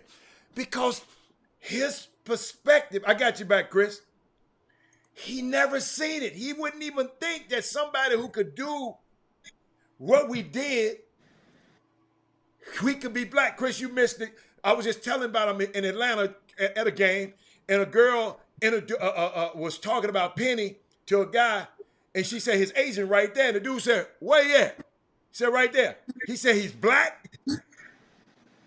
He said, "You mean he got a black agent?" The guy came to meet me, Chris, shook my hand, we talked, we went out to dinner. He's a friend of mine now. He just said he couldn't fathom somebody doing a Nike deal like that and a deal like that with his team, and you being a black guy. His perspective, a lot of people just don't think we can be great. But I'll let Jimmy answer this question. Jimmy, the brass that runs Grassroots Nike, starting with Nico Harrison, who was there, what percentage of them are African American? I'm talking about the largest sneaker company in the world. Basketball, the most popular sport globally in the world. Who runs it?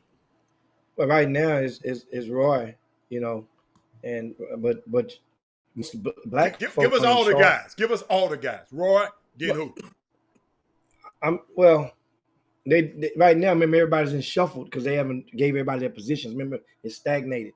So to the beginning of the year. So January, everybody get their. Well, just talk about it when Nico was there. Do it pre-Nico going to the Dallas Mavericks. Do it before Nico left. Who are the guys? Well, you say in grassroots, not basketball. Nike basketball. Just Nike basketball. Who the guys? Well, Nike basketball, you had a dual arm. You had Lynn over here. Then Black. and then Nico. Black. Yeah, Nico. And Roy. Then you had Roy right up under Nico. African American. Right. Then you got grassroots. It goes pluck right in there because you got college, and that's so now the college stuff.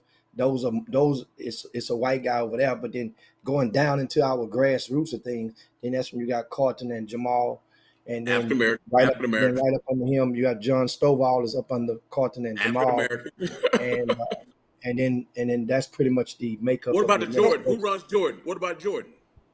Jordan Brand brothers. Brothers. They have like one white guy. What's your point? My point is, even Nike knows. They know. But they know who buying their shoes too. What's that? I understand that, but the people that are buying the shoes don't know that what we just talked about. They don't even know. I got you. They don't know Nico. They don't know Jamal. They don't know Carlton. They don't know the dudes at Jordan. Well, that's their fault for not watching the Chop. My point is, they running that bit again. Yeah. Bill Knight ain't stupid either. No, sir. So what I'm saying is, man, we are capable. And Crystal asked me a question. What was his explanation? His explanation is he just didn't think that some black people would be in that position. He didn't have he just never seen that, Crystal. And if you ain't never been exposed to something, that's why I try to expose y'all to certain things. Robert Wisen and a lot of people are on this show watching Formula One. Chris Walker watching Formula One because what? I exposed them to it. Chris called me every Sunday talking about Lewis Hamilton now. because I True. expose it. This stuff is about exposure, y'all. He knows, Crystal. Now the guy know, but before me he didn't know. I And didn't know who Max Verstappen was until yes, I didn't know Maxwell, what yeah. I don't know. I don't know Carlos all that Sainz, stuff. yeah, you didn't know, but now, Abu Dhabi. I didn't know what I didn't know anything about the Abu Dhabi race and point. Like I had no idea. You know what I'm right, saying? Like, right, but that's the thing. So with the chop shop, and guess what we do at the chop shop? Jimmy exposed it to him on the student athlete tip, trying to yes, help parents. yes. You got your contract advisor who want to talk about pro stuff, and I talk about coaching stuff. There you go. That's what we do. Right. And again, we got people here that get to, make their points, ask questions. Right. But at the end of the day, we're the so-called experts. You know what I mean? You can disagree with an expert. Yeah, yeah, all the time.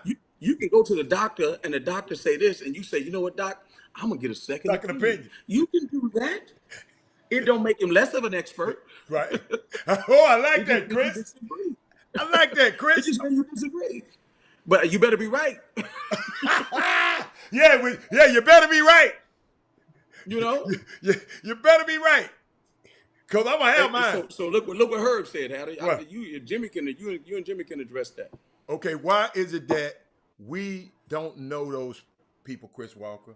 Why does Nike not educate us about those facts, especially since we buy? It ain't Nike responsibility to educate you about the facts of Yeah, those who are within the grassroots not their sector responsibility. of various sneaker lines, they know who those people are. Right. So that Yeah, that if you're Under Armour, you know who the people that's in that runs the administration of the immediate administrators are. If you were Adidas, you know who those immediate administrators are. I mean, Jimmy. that's the bottom. Grassroots is the bottom of the food chain, guys. Yeah, it really is. But really the people is. in grassroots basketball, you But think it's it's everything. the bottom. Hold on. It's the bottom, but it's marketing. It's the marketing But it's arm. Yeah. People gotta understand Yeah. that. It's free product they're giving out for a reason. No. You're closer. You're closer make to the them understand. consumer. You're just closest to the Exactly. consumer. Make them understand Yeah. what grassroots really is. Mm-hmm. Grassroots is like free commercials. Yes. That's what grassroots is. Because think about it. I ain't buying Nike. Jimmy ain't buying Nikes. I ain't buying Nikes. Who buying Nikes? Them kids are buying them. Gotcha. I don't buy none of that stuff. Gotcha. I don't even wear sneakers like that. So it's how it's called hero worshiping. People gotta understand, people buy it because it's cool. People buy Kevin Durant because they hero worship. They want to be like Kevin Durant, so they buy his shoes, they buy LeBrons, they buy Jordans. It's hero worshiping, right? So that's what grassroots provides. And so it's a very important arm of the company, if you ask me. That's why it's blown up the way it's blown up. Jimmy, think about it. Think it's why it's blown up like crazy. Jimmy, you know that. I never forget, Chris. I knew some people working at Nike, right? And I mentioned a guy named Trevor Edwards. Jimmy, you remember he was the president of they had never met him. I had met him several times, but he is way up the food chain. But he got fired. They had to let him go. They had a Nike shake up, and he was the one. I'm gonna tell you what he was. He was the president of Nike brand that went from 6 million he was he overseas guy. But a lot of people did not know who he was, and he happened to be black. But You forgot about George Raveling. yeah, but this guy here was above Lynn and all of them. He was way above. He answered to I remember him. Yeah, I remember that guy. But he got a raw deal too, but they gave him a whole lot of money, so he ain't said nothing about it since. But Kenneth Gamble said something, and this is a red ant. This is what you call the ant bed. He said, do we apply? Let me put it on here so people can see it. I saved it earlier. He said, do we apply this same focus or energy to the Power 5 AAU teams? If not, why not? I've been hearing a different narrative since I started. I don't understand. What do you think he's asking? I'm not I understanding. think he was talking about us in key positions and doing. Ken Gamble, I want you to elaborate on it. That's why I mentioned it, Jimmy, because I want him to elaborate on it. What do we apply this same focus and energy? Let me put that back on the screen, and maybe y'all would know. what he's talking about. Because we've talked about, Jimmy, it was way back in the comments. So did he comment? Because, we'll give him a few minutes to comment. Do we apply this same focus and energy? Because we were talking about the Power 5 hold on, Jimmy, this is what I'm assuming. We were talking about Deion Sanders and the kid going to HBCU from a power and nix the Power 5 conference. Are we doing this same thing and using this same energy in the Power 5 AU teams? I think black owned or black run in this he said black owned or run program. Are we having this same energy? Well, in the state of Texas, we have more black-owned or run sneaker programs than ever before. Now Okay. let that soak in. In the state, I don't know about other states, but in the state of Texas, Okay. we have more. I say it again. We have more between Under Armour, Adidas, and Nike that Okay. are more black-owned Okay. programs than ever before in this state. Right? Can you share For them with sneaker us? sponsorship. Can you share them with us? You got the Adidas. You have Von Zell with Southern Assault. Okay. That's a brother. Okay. Under Armour, you have Aaron Harrison with the Houston Defenders. Okay. It's a brother. Mm-hmm. Nike, you have JL3 with that's John Lucas Enterprises. That's a brother. Okay. Yeah. You have Nike Pro Skills. That's Jeff Webster. That's a brother. Mm-hmm. And you have Drive Nation with Jermaine O'Neal. That's a brother. Mhm. Houston Hoops is the only one Mm-hmm. that has a white guy with ink on the paperwork on the contract. So that's 5-1 in Houston ratio. So, but he And said, guess well, what? but the hoops is all we always talking about. Oh man, that's not true. That's not true. Come on, Ken That's not Gamble. true. Get the hell out of That's here not with true. that. That's not true. It's not Hey, true. hold up. Now, let me help him out, though, Jimmy, because since he went there. Y'all got to understand, Rolls Royce ain't owned Yes, by... I'm sorry. No, hold on. Texas Impact I is want where? to add one. Texas Impact is Under Armour now. That's Okay. another. That's 6-1. Okay. 6-1. Keep going. What do you mean by we, you? Because he got to be talking about him. What you mean by you always talk? Why are you always talking about the hoops? Maybe you come on, Kenny Gamble. Come on. You got to be. You got to realize the hoops has built the brand. Rolls Royce is not owned by black people, but I want one. I like the brand. Aston Martin, not owned by. I like the brand. Just because people talk, Houston Hoops has built up a history. Yeah. They've been the most successful. They've been Yeah. the most successful. And I mean, and guess what? And they're from Houston. They got black kids. I mean, like, we got to be careful. They got kids that we cheer for in the NBA that play for them. Shit, my son played for him. Houston Hoops, I know they've been around for about 25 years easy. It was 25 years. They've only had a white coach, probably maybe. They've only had 2 white coaches. And that's probably for a combined, maybe 7, 8 years of those. I work for And the Houston Hoops. Yes. And a lot of the guys in there, How Terrell are we Henderson. changing Terrell up? Henderson worked for the Houston Hoops. Jimmy, y'all changing it up. What are we changing up? Maybe you want to call in. Maybe because we don't understand what you're talking about. Y'all changing it up. What are we changing?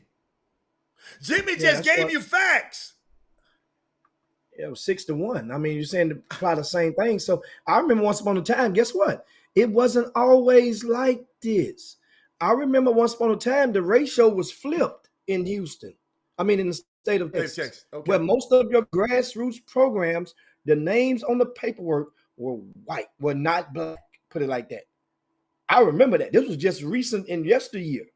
So forget. And seriously, so it's flipped around. We're in the best shape that we've ever been in as far as the state of Texas, as far as being in control of what you call our own commodities. I don't understand. Now check this out, Chris, you a smart man. Chris, I'm just trying to figure out what he's talking about. So forget HBCU, just go play for the black coach. What are you talking about? Everybody can't play for HBUs still have a cutoff too. So if they got 13, don't they have 13 scholarships just like everybody? So if it's a cutoff there, So you telling the kid don't go, just wait your turn. You got to wait on an HBCU. I don't understand what you're saying, Kenneth Gamble. You all over the place. We consistent. You comparing, ain't nobody telling every kid to go to the HBCU. This just happened. Deion Sanders just happened to him the other day, and I'm proud of it. HBCUs might not be for everybody. We ain't telling every kid to go to no HBCU. I never said that. Chris, okay. And I'm looking in Doug Jones. That's a good analogy, a good comparison. And if you think about it, I named six in the state of Texas. I named 6 of the 7 sneaker sponsored programs. I'm talking about people that get cash, get a check from the sneaker company. That's what I mean when I say sponsorships, guys. Not product, not just limited to product, but also monetary donations to their programs. Now, Doug Jones says the Houston Defenders, etc., meaning that those teams I just named, those black owned programs, shouldn't they be considered as our HBCUs? Isn't that the same as an HBCU? That's a black owned program. Should they? Because hold on, Jimmy. I sit there and I love all the programs, but Jimmy, think about what you're saying. Those guys get money from Nike or Under Armour, so their parent company is white. It's not an HBCU. Yep. So if we want to be technical, y'all know I'm gonna look at everything. So technically, you're a subsidiary of a PW. I mean, I'm just keeping it real now. No, but look at that as a donation. It's a donation to your program. Though that 17 and under header is the only one that money primarily is going towards. Is that 17 and under team? What about the 16s and the 15s? What about those? So they wouldn't fall still up on it. That money don't go towards them. Chris got to go, Jimmy. Let's let Chris get out of here. Chris, you. Hey, all good stuff, man. Let's continue this conversation, man. It's good to talk about. Like, it's to talk through it if you want to get people get the I like that, Ken. Get the mind working and ways they can do different things. We're not gonna always agree on everything, but it's good to see different viewpoints. But I'm gonna holler at y'all, man. Hey, okay, baby, we'll see you later. Y'all Saturday this weekend, man. Y'all check me out, all right? Yeah, sports. Jimmy, you got to help me with that. Jimmy, I done cut us off. Oh, I'll put us back on, Jimmy. I got him there. He don't supposed to be there. I'm supposed to put me and you there. Look at that. I'm just doing something. Y'all bear with me for a minute. I'm trying to do something. Let me put me back in. Okay. Let me put me back in. Then let me go get Jim. Where'd Jimmy go? There you go. All right. Let me add Jim back in. All right. Now we're good. We got. Yeah. I don't know what happened, Jim. Yeah. And now we back in the same topic. We extended, of course. Brian Merritt, he says the football scholarships are not the same amount of full rides at that level. The amount of scholarship depends on the coach's decision. Okay. Yeah. At certain schools, you can chop that thing in half. You can chop it in 2/3. You can, and yes, you can chop it into 1/3. You can chop. So you got a rich guy on the team. You got a couple of rich guys that can hoop on your team. You can talk with their parents, and you can get an extra scholarship because you can bust that thing down and help the other players. That's what you're saying. It happens in baseball. I'm just saying. It happens in baseball and track all the time. Okay. So yeah. And like Doug Jones, he continued with a good one. And Doug, you on it today. Doug says it's the same as getting the money. I'm saying it's the donation, same as Prairie View getting money from Texas A&M. Alabama State getting money from Alabama. And Alabama State getting money from Alabama. So, but I'm trying to figure out, Jimmy, what the spirit of because Ken Gamble, he ain't gonna just say it to be said. He just didn't explain it to us right. We just ain't getting it right. I never said every kid have to go to HBCU because all of them can't. Because guess what? It's impossible. So guess what? So some kids got to go elsewhere. But when some of our top kids, that can move the needle and have us talking about this and have every news outlet in the country talking about it. When those kids move and come over to HBCU, it helps. It helps the credibility. It helps the HBCU. And that's all we saying. I don't. So guess what? The HBCU in the Power Five, the HBCUs in let's say in grassroots basketball, they always get players. They get players. Players send it. I ain't nobody. I mean, these guys. That's why I don't understand. And guess what? Everybody can't play for the defenders. Defenders gonna have a cutoff. Everybody can't play for the hoops. They're gonna have a cutoff. So everybody can't play for the other teams Jimmy mentioned. So I see, I kind of hope I understand. I'm trying to figure it out. Jimmy, I hope you can make some sense out of it, because I can't. Well, no, I'm not going to just, that's why I just told him, ask them to elaborate. And oh, you talking about the Raptors, TJ Ford? We talk, okay. He called those the HBCU. Let me tell you something. But then RL9 was one of those sneaker sponsored programs just 5-6 years ago. Hello. So you go from, you're PWI, then you go back to HBCU? RL9 was started with funding from a former NBA All-Star, multiple year All-Star. It wasn't funded getting out the mud. TJ Ford, right? That program was started and was earmarked back in like 2004 when he went pro. Yes. Or 2003, whenever that was when he went pro. It was earmarked for TJ Ford basketball. I remember that when that was written into his contract, that certain amount would be going toward, and it started out toward Baytown, Texas, because that's the community for which his family and his pops and everything were raised. So he wanted to help that area first. Jimmy, I want to help you, Jimmy. I figured something out, Jimmy. He just said something. I think I'm hitting it right now. So, Jimmy, the Houston Raptors, right? Okay. So, if the Houston Raptors, because we're using a parallel of what's happening with Deion Sanders, Jimmy. I don't want to get folks. Let's not get focused off what Deion Sanders. This is why this topic is. So, I think this is what he's saying. Why couldn't we get a top player to go to the Houston Raptors? Why can't we get the number 1 ranked player to go? Hold on. They got to have a Deion Sanders to talk that parent into it. And you got to be able to have an infrastructure that can handle one of these top players. See, he said, okay, he got it now. You got to have an infrastructure. So the parent or whoever get this top kid, because it's going to be a lot of, Jimmy, it's a lot of problems that's happening with Memphis right now. It's because we got the 2 top kids. Okay, so I love this. Check this out. Come on. So in the same breath, and this is how you gotta look at it.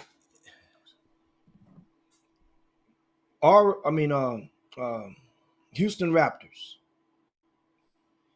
in 2020, the class of, they had one of the top 10 players in all of Greater Houston in that program.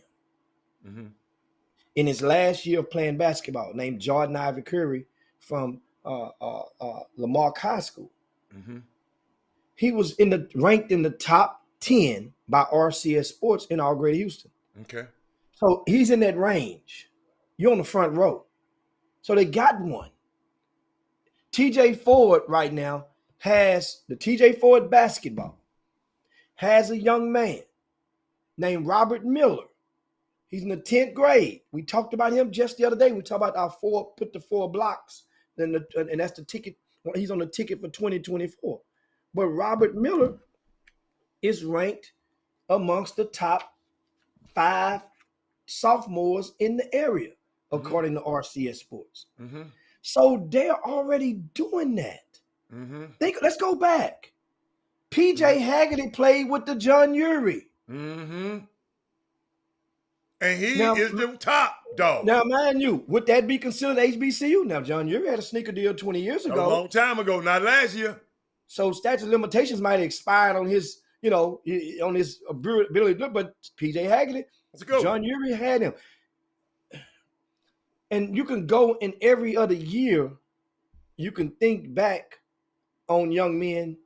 Think about it. A couple of years back, you had the Coos Elite. And they had players who were ranked in that top range as well that they lured before even signing a subsidiary sneaker deal, but they did not get money with their deal. They got product. And so that brings me to a question that somebody asked, Adam, and somebody asked in the YouTube room, I think it was Chuck McCown. What is he asked in grassroots, why is money being given to the shoe programs on the 17U when in actuality it's more about advertising, buying product, and hosting exposure? They get money, Chuck, in order to ensure that those teams can travel to those locations. Yeah. You see?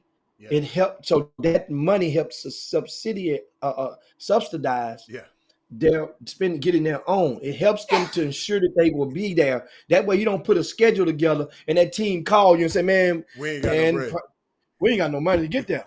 So that keeps that's embarrassing. Right. So that's the main reason. I like that. That they get them that money. Among other things, but that's the main reason. I like that. To make sure that they can get there. Okay, that makes sense. Okay, and he was just saying, let's get more. I repeat again. Even, let's say right now, Kenneth Gamble, if 10 to 20 players, top players, come to TSU right now, TSU wouldn't have the infrastructure to handle those 10 to 20 players. We got to, as a community. In which sport? Which sport you talking about? Any sport. Any sport. Basketball and football. I'm talking about basketball and football. 10 of top, I'm talking about the top players in the country. Like, what you call them boys? The Fab Five come here? No. They don't have all of them guys. Who gonna service all 5 of them guys? You got to have an infrastructure in place. Matter of fact, we got to assume it's coming, and we got to give to these universities. Even the people who Jimmy got to give behind the scene. We got to figure out a way to give to these universities and earmark your money to a certain spot. So that means can't nobody touch it and put it in no other fund. Service means be able to maintain Crystal, high-level athletes on your campus. Crystal, it's a hot mess. That's why I shout out to Cal and them quick to do that down there. Penny them, they having growing pains. These 2 young guys coming here, these other guys get mad and jealous and hating on the 2 young guys. They ain't gonna put that in the news, I'm telling you. That's why I be so sensitive about when people have something to say. Let me tell you something. You have to have the infrastructure. Let's say Deion had 10 of those guys. Say all us, the 1, 2, 3, 4, 5, 6, because all of them black anyway. 1 through 10 say we come in there. You got to be able to handle them. Because these guys come with needs. These guys come with hanger owners. These guys come on with handlers. These guys come with a whole lot of other stuff. They ain't regular. So we got to understand what Kenny Gamble. These programs who are not sneaker sponsored, who you feel are not high profile programs, they got to be able to handle it when one of these guys come or 2 of these guys come. Shoot, I'm listening to the chatter around what you call it? I said HBCU. Jimmy, around the summer basketball circuit right now, I'm listening to the chatter. He don't want to play with him. He don't want to play with him. This guy don't want to play with this guy. If this guy playing, I'm not coming over there. I'm hearing this shit in high school already. On summer basketball teams. So guess what? You got to be able to manage these egos. You got to be able to manage a De'Aaron Fox. You got to be able to manage a Justin Winslow. You got to be able to manage a Kelly Oubre. Jim? I mean, that I'm quite sure that pretty much you guys understand in regards to that the grassroots component, and in what is the hottest state in the union for amateur basketball right now. Whether you like it or not, this state has the #1 ranked men's college basketball team in the country. Hold up, Jim. Hold up, Jim, before you say anything. Hold on, Jim. What else? We have the #1 ranked high school boys basketball team in the country. Right? And I'm not certain we have either the 1 or 2 ranked girls basketball team high school in the country as well. You guys can help me. I haven't looked at the collegiate women's basketball rankings this week, but that ain't nothing to do. We can go and check that out, and let's see how what's our how our Texas teams are looking on that. Of course, South Carolina's running things. Doug love all that. Baylor's #5, so they got a seat at the table. Okay, we got to see. Hold on, let me get Baylor in that seat. Hold on, let me get him there. Especially with a new head coach at Baylor. You remember that? That's big in university. The DeSoto girls lost last week, but they were. They lost last week? Yeah. Yeah. We got 3 top 25 girls though, Jimmy. So guess what? Yeah, we got 3 of them. DeSoto, Duncanville, and Cedar Park. Yeah. So that's understand. So it's sometimes at this point we can't let ourselves get comfortable to the fact we don't realize what we got. We got it good. Your wife already fine. You ain't got to go. You ain't got to look. We got it good. And the thing is, people are paying attention more than they ever had because they got to. And this is another topic that I got on the deck for next week, and we'll go and dive into that. And I firmly believe with all my heart on this topic right here. And I'm just gonna put it on this. I'm gonna take it out of the freezer and let it thaw out over the weekend. And we're going to cook this topic next week. And that is for every kid that leaves out of Texas and go to another high school or prep school or charter school or basketball factory or home school, whatever the hell you want to call them. There's one guy that's a grown-up that's always in the shadows that's connecting those two together. Always. What? Oh, not one particular guy, but it's just not one. Okay, it's I a got person. you. Okay. It's a grown-up. Okay, I got you. That influences the decision.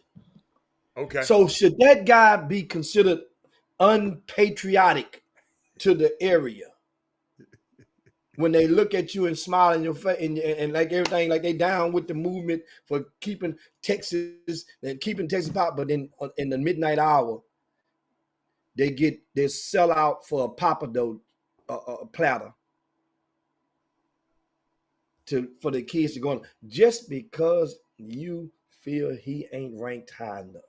In most cases, he ain't ranked high enough.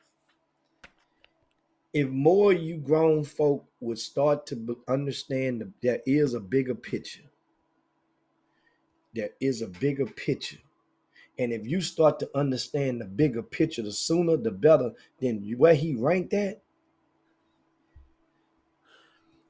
When Doug Jones put that list of those top freshmen in the area every Tuesday on RCS Sports and the VIP News, and you guys saw it was 34 freshmen that's on Division I rosters, and only 7 of those are playing double-digit minutes.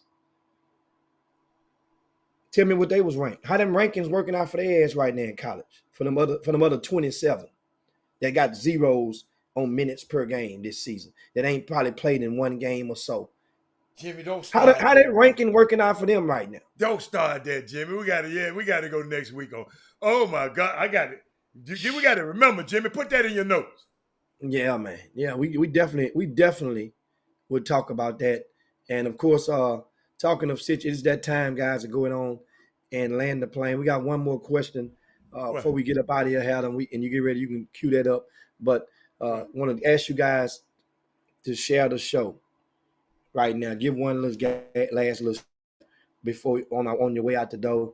We're gonna, it was a good week, good convo. Great week. You guys got to get entertained, get informed. You engaged.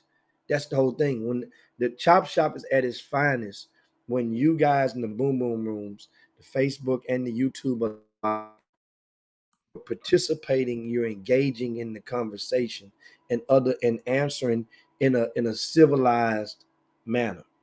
That's remarkable. If you think I'm joking, you can go and pick your choice of podcasts or whatever you want to call them this weekend. That deals with primarily the amateur sector, and you watch how engage. Watch the messages on those and see what happens. It's crickets in many of them. This thing really does expedite your middle of your workday, and it really does. And so, and I'm proud to have been a part of this and continue to be a part of something that's so valuable, but yet it's still underappreciated by many. Good job. And that's the thing. Yeah. College coaches, and understand, trust me, there are a lot of college coaches that watch the Chop Shop. But a lot of them don't want to dive in and comment with you guys because now if they share their opinions, many of them, that's why I commend Brian Merritt. Yes, he's an active Division I college coach. Yeah. He engaged with you guys today. Yeah. A lot of those coaches don't want to do so because they feel like it couldn't be a win for them. It could be because they can really share their opinions, and then next thing you know, now you're holding it against them. Yeah, right. Now you're a grassroots coach. You don't want them to recruit your kids because now he's a so they just stay back and look on the sidelines and look on in. Shout out to you guys, and we know you there. Trust me. The analytics we know you there. And give a shout out to a topic that we had yesterday, Al, before we get into the last question. Right. And we talked about, I mentioned something about those freshmen. And one of them I mentioned on Tuesday, I think was kid Brian Gordon that went to Shadow Creek, and he had zeros or something, minimal minutes played at Lamar University. So there's something I want to clarify about Brian Gordon, because Brian Gordon, and one thing that I didn't know and took for granted, because many of you guys, Brian Gordon is not on scholarship. He's a walk-on. So that really was unfair to even talk about him, because that's what's expected. He's a walk-on. And Brian Gordon, he's injured now, but even before the injury, he knew he was not going to be a part of the minutes per game, wasn't going to see much this year. He's a walk-on. So walk-ons are expectation of a whole different thing. So sorry to the family of Brian for using him as that poster child of an example the other day, because that's walk-ons aren't expected to play as a freshman year. I'm glad. You follow me? Yeah, I didn't even know. I don't remember. Yeah, I didn't know that either. Well, see what happens, I had a lot of people go and they advertise a kid. He's signing, but they talking about signing admissions papers instead of talking about signing and mislead us into believing that he's signing a letter of intent. So that means you're great. If you're on scholarship or different things, you're on a different clock. We're glad you clarified. Walk on. Brian Gordon is a superb walk on for Lamar. That means in 2 years he could be serviceable, but it ain't happening this year. Right. It ain't happening. You know what I'm saying? That means you're saying that the kids on scholarship aren't good enough. Right. That's what a college coach is saying. If they must play you as a walk-on in basketball, as a freshman. I like that, man. So wanted to get that out there. And what was the last question we had? I don't know. What did you want me to queue up? You said queue I something. think Angel, he had a question. Oh, I missed it. I didn't see Angel's question. Hold up. I saw it, Angel. My bad, man. Oh, okay. I got it. I'll put it right there. All right. Angel said, how is summer basketball in other major cities? Are Houston's issues big or small? Or on par with the other cities that deals with this? Is it just the Houston? Angel, I invite you to bring that question back to us on Monday. Yeah. But I'm just going to give you something to thaw out over the weekend. This is really important. Bring something to you. And I touched on it earlier this week, but I didn't really hammer on it. Uh-oh. How many states have a Houston and a Dallas? And a greater Houston and a DFW. I want you to think about it. Put it like this. I'm going to help you out. In New York, they got New York City. Mm-hmm. And at Georgia, they got Atlanta. No, but New York still got Jersey too, though. But that's a whole different state, Hal. But they so close together, Jimmy. Okay. Oh, you talking about? Okay, I got you. I got you. I got you. A whole different state. Okay. You know, and think about this. In Illinois, they got Chicago. Okay. Right? I got you. California is the only thing that comes close because they have LA, Orange County, and they have the Bay Area. But as I said before, you can take Dallas and compare them to Los Angeles, take Houston and compare them to the Bay Area, and Houston, if it was a two-man squabble, a twosome, so to speak, 2-on-2, Houston whooped the Bay Area ass. Greater Houston does. If you're measuring on Division Ones, you follow me? I got you. If you're measuring on Division, I like that. Ones. What other state in hell? Look at Tennessee. Look at Louisiana, Mississippi. They're not even counting for us people in metropolitan areas, so it's not even fair. In Florida, you got what? Orlando and Miami. Mm-hmm. So they're gonna compare to Houston and Dallas. Think about what we have. Get the head toe clean off the bone. And think about what we have. Yeah. And we have to embrace what we have. Hell, we can put San Antonio up against Orlando, ASAC against Orlando. In certain years. Hey, somebody keep talking about Minnesota. Minnesota ain't got nobody. They ain't no powers. That's my Kessler, man. She talking about Minnesota. You know she from Minnesota. They got the Twin Cities. Yeah, we know, but they ain't no basketball powers. Jimmy, I know. You got one. We talking about one player that then came out of there each and going to be a lottery pick for 3 years straight. That doesn't remember. We're not measuring by that. That's why I'm glad. When you get these conversations, you got to always drop the ground criteria. Rules. Yes. Yeah. Always. Trust me, guys. I've learned that over the years. And my criteria was Division I prospects. Gotcha. I'm sorry. Division I prospect / signees. We are killing it. She missed that part. We're killing it. She missed it. And it. so that means they have the same problems that we have. It's just that in Houston, I will leave you guys on the quote of Biggie Smalls, the late great rapper. What Biggie said? The bigger the headache. Sorry. He said, well, more money, more problems. But I'm going to leave you on I'm sorry, not Biggie Smalls. Parliament Funkadelic, George Clinton. I know what you're about. He says, the bigger the headache, the bigger the pill. That's what it is in Texas. What he said, the bigger the doctor, the bigger the bill. There you go. Anyway, guys, that's it for the day. We got time to slide down. Dino's back and Yabba Dabba do this thing, man. Great combo, great show.